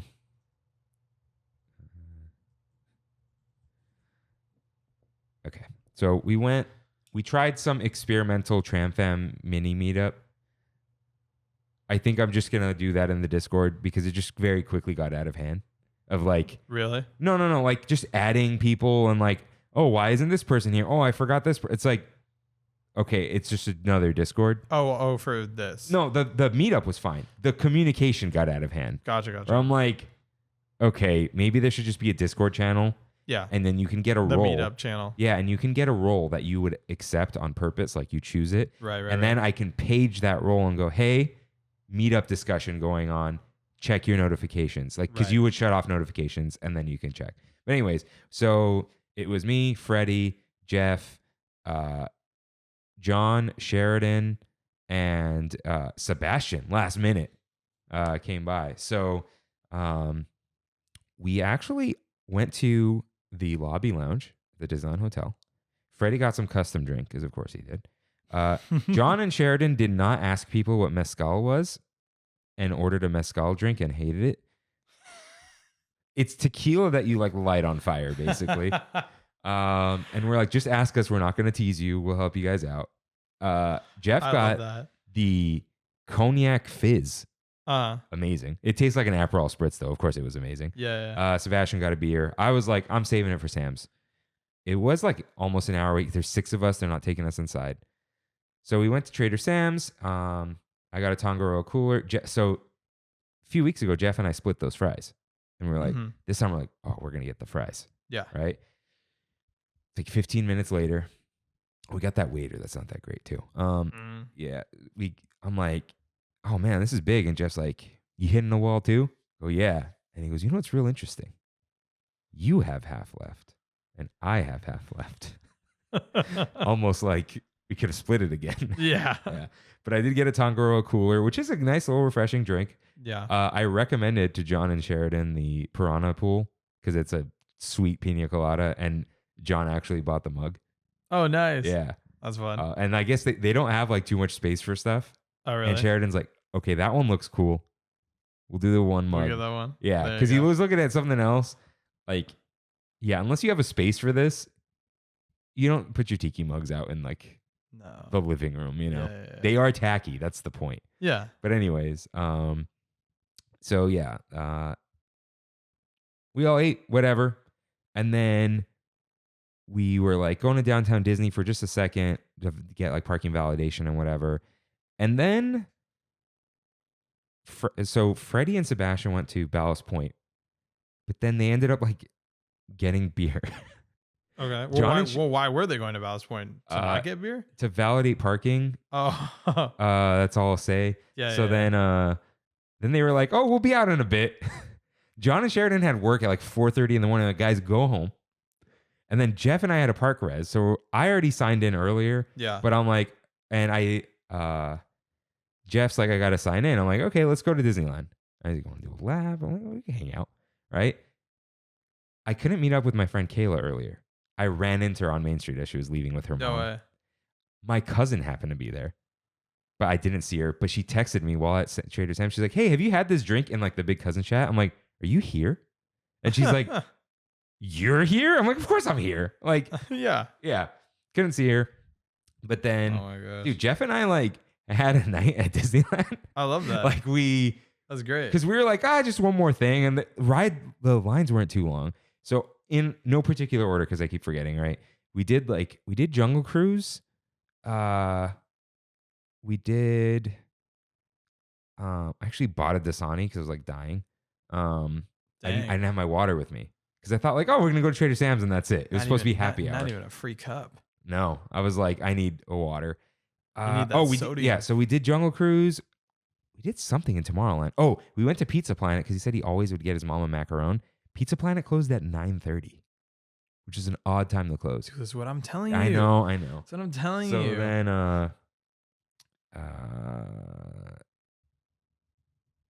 you wouldn't have had that problem if the app had that feature. So yeah, and then we looked it up. But then we were gonna ride Pirates, and then Jeff recognized some people at Pirates. Fantasmic had started behind us, and they're like, you guys wanna watch the show? And I was like, we were like, okay. So then they went and gave us a little spot and we watched Fantasmic. Great. Was that your first time seeing the new Fantasmic or no? The new one. Yeah, the new. There's no magic carpet. I think it burned down with the dragon. Really? Yeah, they just kind of dance. Spoilers. Oh, they dance. Yeah. Okay, I haven't heard anyone. But shout out to Peter Pan and the rope swing. That's so awesome. It is so much better. It's so much more lively. And that's what I've been telling everyone for years.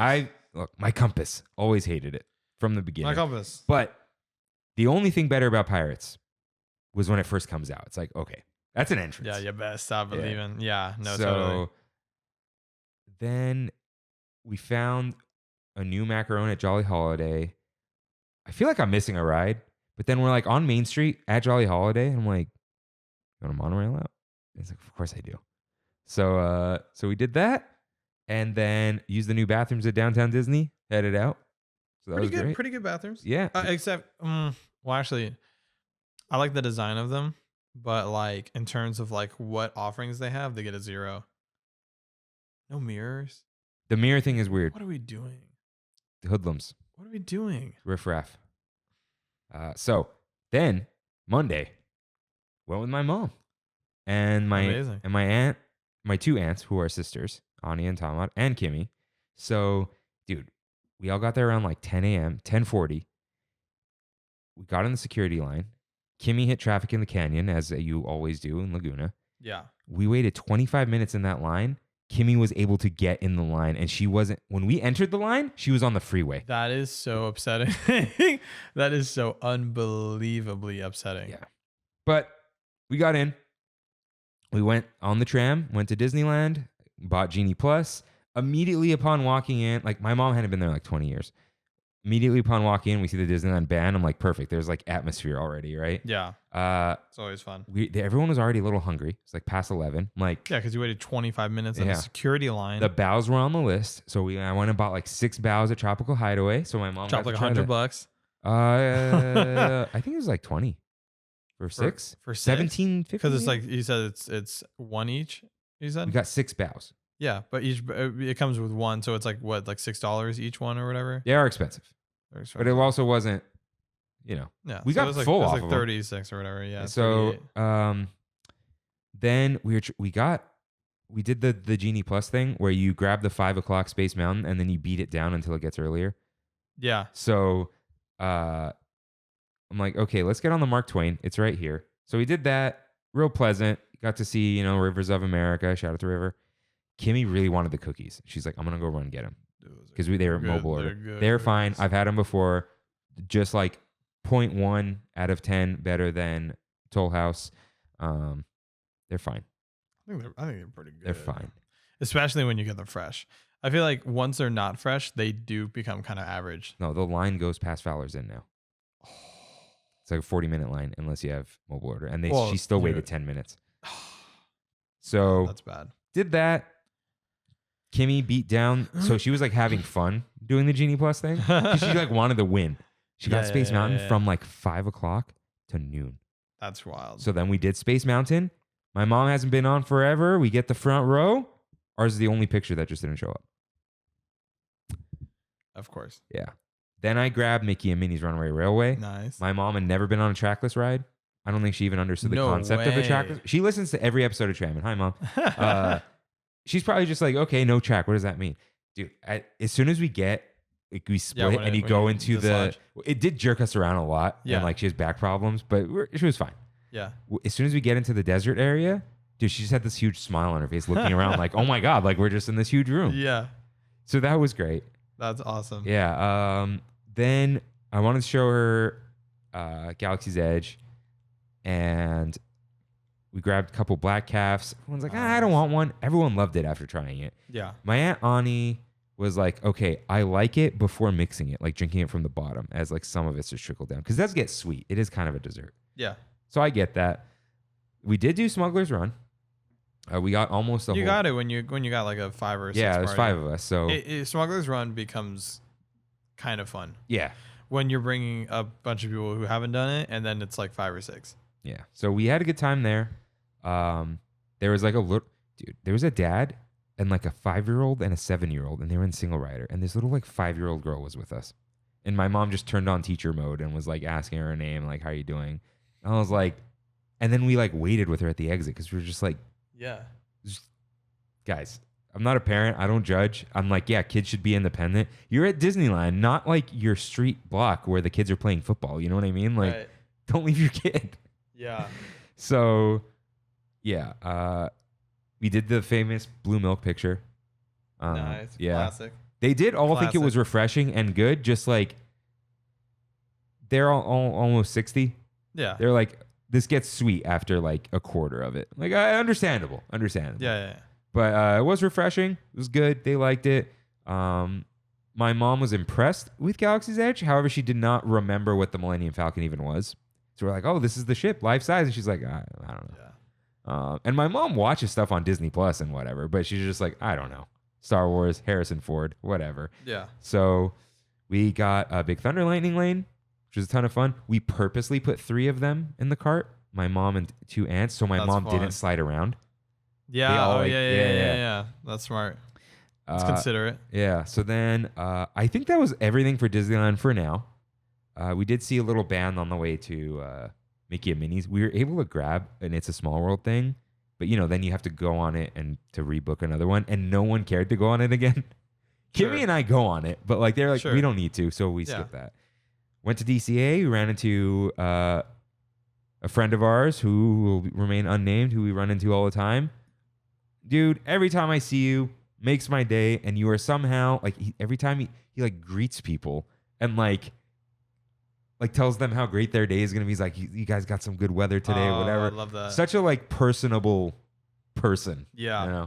We love a good energy from someone like that. That's always great. So shout out. And then we had the night before at 9:30 p.m. I grabbed a Lamplight Lounge reservation. Nice. At 3:10, and then I pushed it to 4:35 because you can just modify. We had an original Magic Key Terrace, and I'm like, guys, Lamplight's better. Lamplight's way better. So while we were waiting for that, we like did a little walk around Grizzly Peak. Went to Little Mermaid. It was like a 10-minute wait, which is weird because it has lightning lane. It's been bad now. Yeah. Went to Lamplight Lounge. I told everyone I'm ordering the potatoes for the table, the potato skins, because there's 5 of them. There's 5 of us. Dude, every single Kimmy's had them, but everyone else was like, these are amazing. Oh yeah. Like, I can't eat a plate of these, but this is I could eat a little more. The cheese on it is great. The little sauces. They are a good thing to order for the table. Yeah, because it is kind of a lot to have. I could eat like 1.5 of them. I could eat 2 maybe. Yeah. I think they got smaller, by the way. Really? Not surprising, but delicious. Got my mom an Open Ocean. She did like it. Open Ocean, got that picture. Open Ocean with a splash. Official drink of Trammin. Yeah. Both my aunts did like them. But Ani got Scream Canister. She hates sweet drinks and somehow ordered this twice. She was like, it's good, a little sweet. Tamar got the Nectar in the Rye. Shout out to Nectar in the Rye. My aunt's name is Nectar. It's Armenian. Couple listeners, including Will from Ohio, mentioned it. It is really good. It tastes like a complex adult drink, but not like it's not alcoholic. Not like right. No, it's alcoholic. Oh, but it's not like bourbon, like burn your throat. It's just like, okay. There's like this. It tastes like a different real notes in drink. here. Yeah. Like it was a little journey. My mom got Brussels Caesar, not realizing it's just a pile of Brussels sprouts. But then my aunt got the salmon PLT. Everyone kind of split the hamburger. I got the straight up lobster nachos. Kimmy got the chicken. Okay, pretty sure when you do the steak, half the time they don't put the Oaxaca cheese, that thick yellow cheese sauce. Mine was drenched in it. Oh, but really? every time Kimmy gets it, it's like half dry. I wonder if there's fish in the sauce. I don't know. But which, speaking of like Oaxaca sauce, carne asada, reminds me, I got to try the like goat cheese, like chipotle aioli like sauce at Paseo when I went with my dad. It's amazing. And I'm pretty sure, I'm 99.99% positive that at Centrico, the burger there, you can get it on the burger. Which we'll go back.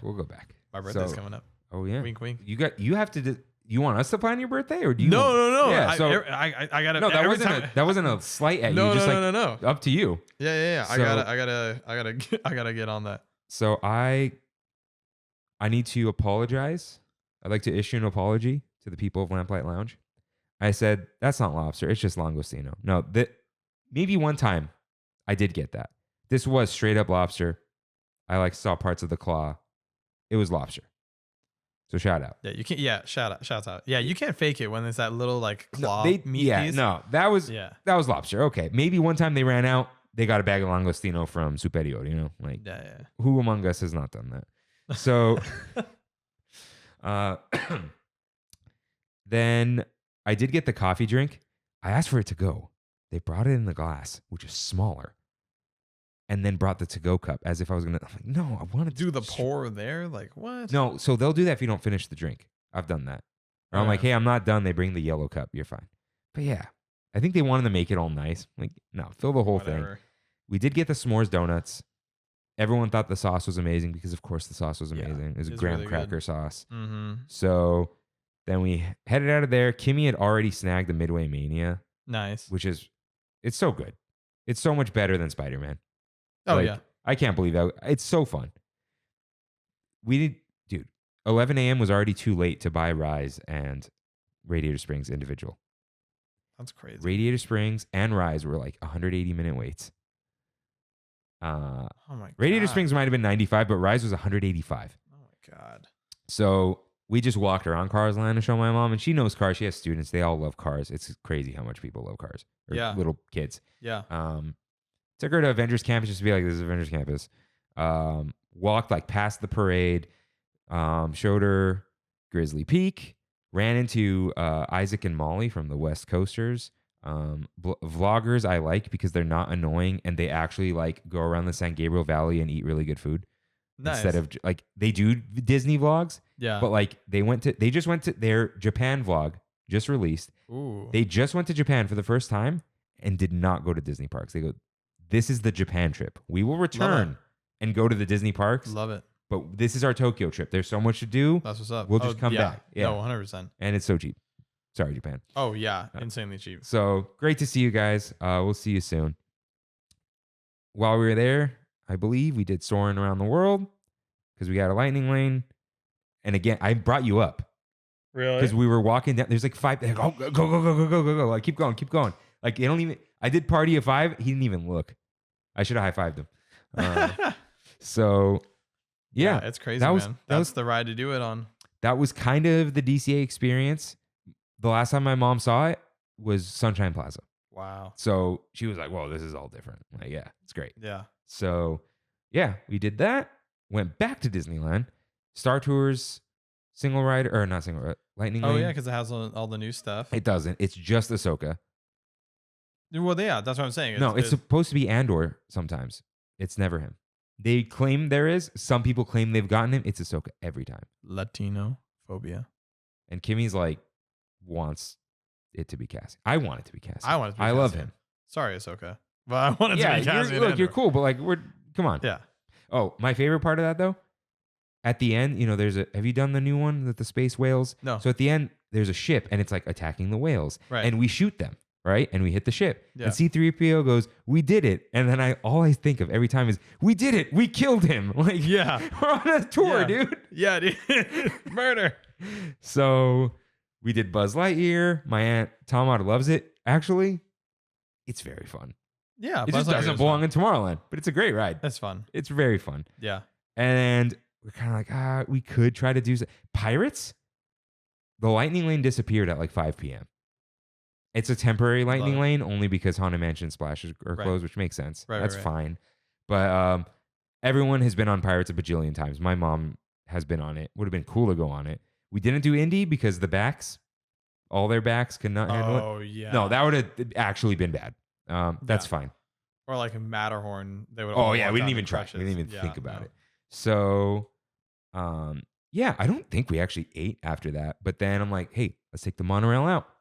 And then at that point, Kimmy split because it was like 9 o'clock. I'm like, yeah, no one was like, oh no, you should stay. My Aunt Ani really wanted to go to Trader Sam's. So we go there. We go, how much for 4 inside? Because you can actually seat 4. They go 75. Right. I go, we'll be all right. Took 45. But we did watch the fireworks from like the Disneyland Hotel. Cool. We like walked around. I saw a cool Trader Sam's shirt. They didn't have a medium. They're like sized up. They're Mhm. like Tommy Bahama sizes. Yeah. But then we went to Trader Sam's. My mom had never been. And you got to sit inside. We got to sit inside like Great. a minute in show scene. And Oh, my mom's great. like, whoa. you Yeah, know? that's always so fun. We got 2 Piranha pools and a Tongariro cooler. We all kind of split. Thank you to my aunt who bought me another mug. It's a sickness. It's an illness. I think I have them all in except for the bowls. Really? Yeah. So, but I had a great time. Glad my mom got to see like all the stuff we talk about all the time. Yeah. We got her idea. I don't think of this stuff. She's like, let's take a picture in front of the castle. What do you mean you don't think of that stuff? I don't- You are the one in our group that does that stuff. I don't take pictures in front of the castle. Like Kimmy and I go stand there and No, ask not someone in to front take of a the picture. castle, but like we should take a selfie right now. That's the I forget that the significant others want the picture. Right. But that's It's the different. mentality. It's Not different. like, Oh, my should mom take is a here photo at Sleeping Beauty Castle. with the castle. Yeah. We should be basic for a moment because this is why That's why everyone you're takes here. these photos. Yeah, it's a memory. Because you're going to look back on this years and years from now. And it came out great. Yeah. You know, it's So- really sad. I was talking about this morning at the variety shoot.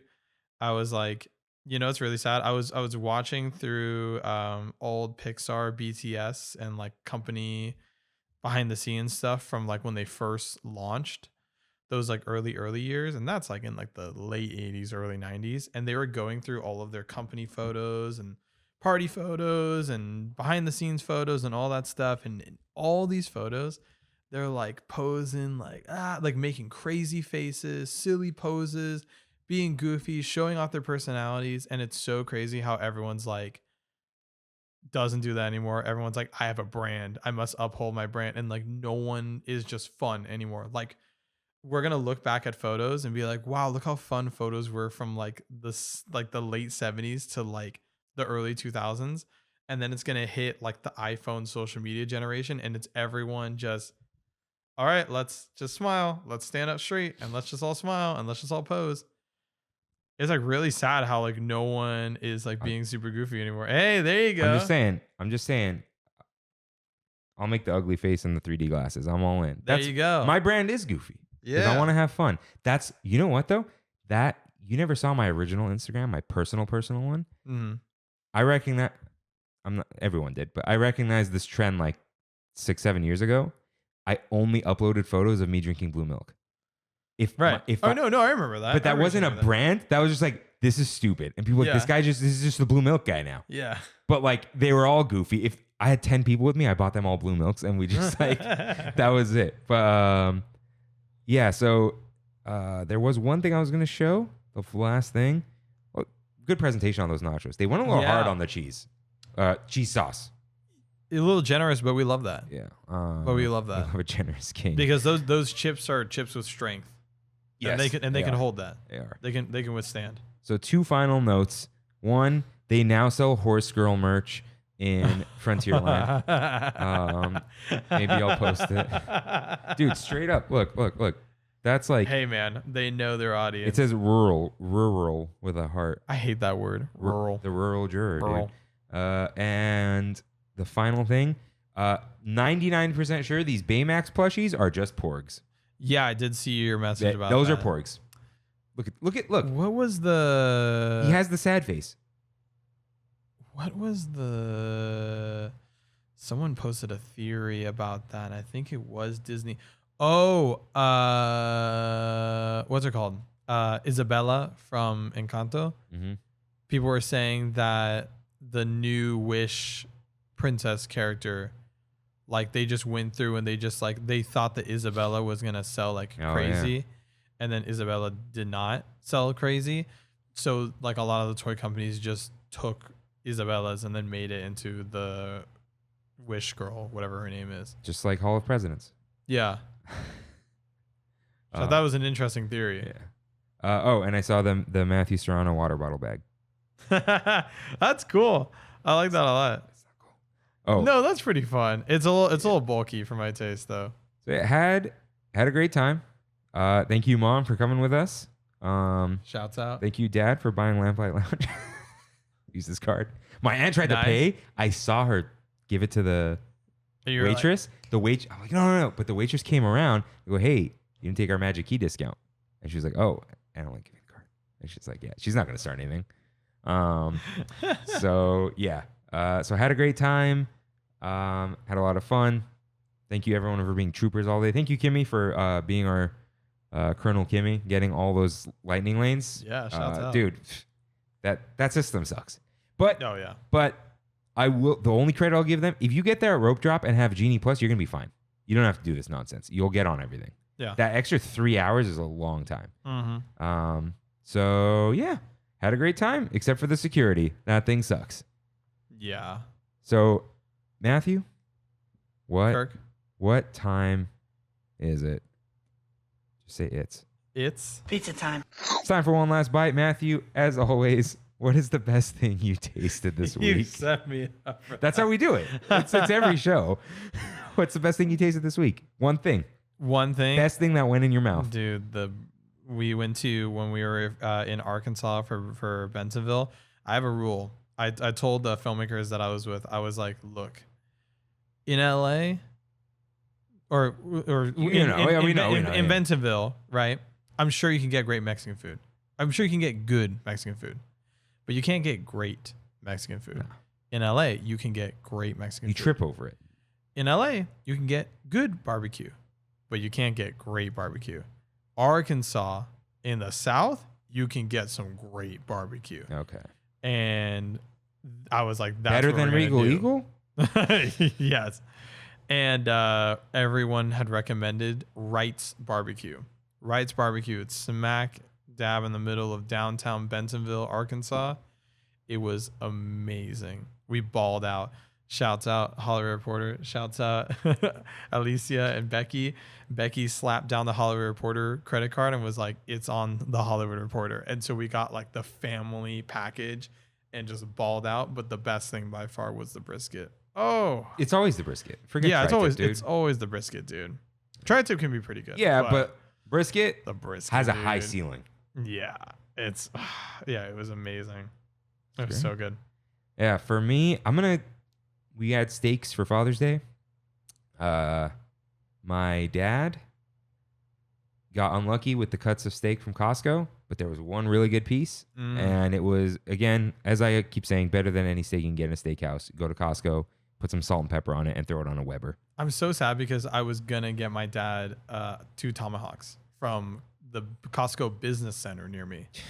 But unfortunately, he was in El Salvador for Father's Day because my grandma over there is struggling in the hospital right now. So if everyone could keep her in your thoughts and prayers, I would appreciate that. Your post about that was a roller coaster of emotions. I don't know if you know how you wrote it. You said that your dad was not here to celebrate with us. And I was like, oh no, he's in El Salvador. Oh yay. For my grandma's, I'm like, oh no. But you're saying she's doing a little better now, so she's doing a little bit better, but they are having to make a really tough medical decision that is really not fun. Whatever you do to put the good energy out there in the world, please do that. Yeah, I would appreciate for Matthew's family. Thank you. Yeah. So, Matthew, oh yeah, I said mine. Okay, so finally. What is your one next bite? The next thing you want to eat the next time you're on Disney property or other theme park area, whichever comes first. That's definitely got to be the one that I brought up earlier. The whatever the slushy is in Pandora. I think it's the Pongu Pongu. Mm-hmm. I think that's what this guy's one next bite is in Walt Disney World. Yeah. I'm trying to go back. I don't know if I'm going to go back this year. Hopefully I can go back this year because I want to go for HHN in Orlando. Although, I don't know. The HHN situation on both coasts, it's not sounding that exciting this year. So maybe I'll just save my money. But yeah, that's the one thing that I thought this week that I was like, oof, man, that sounds so good. For me, it's going to be the taco salad thing from Pim's. Have you seen that? The giant taco? Yes. Yeah. I want that. Yeah. It looks fun.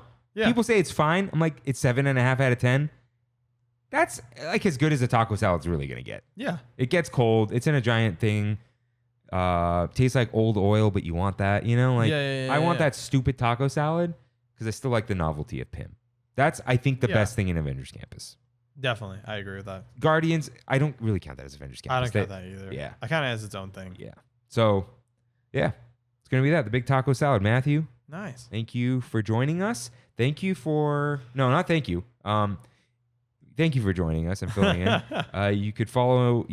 People could follow you, Matthew_Serrano, like everywhere. Yeah, on Instagram and on TikTok. Please check out Toby and Linus. Right. It's the clothing brand that me and my girlfriend recently started back in February. Actually, one of the listeners was our first. That was Sebastian, who met up with us last week. Yeah. They were our first in-person customer at our first vending joint, which was awesome. And check out also my short film Pick One. I think is going to be going up on YouTube soon. The trailer is already up on the Me Too YouTube channel. MITU with a little accent on the U. But yeah, check that out as well. Yeah. And I don't know. And watch Defunctland. Oh yeah, and check out Defunctland, which Matthew has worked on many times. But many a times. That Halix documentary, it's him. I know we say it all the time. People don't realize it's this guy. Nothing will beat what happened at St. Trammin's Day, though. Yeah. There was a man wearing a Halix hat. I don't know if it was a man. There was a person wearing a Halix hat. And was it Jeff? It was Bree. Bree? That ran over was like, this is the director. The guy. And they're cool. The guy was like, I was like, So it goes. Yeah. So with that, thank you guys for listening, and we'll see you next time. See you real soon. Bye.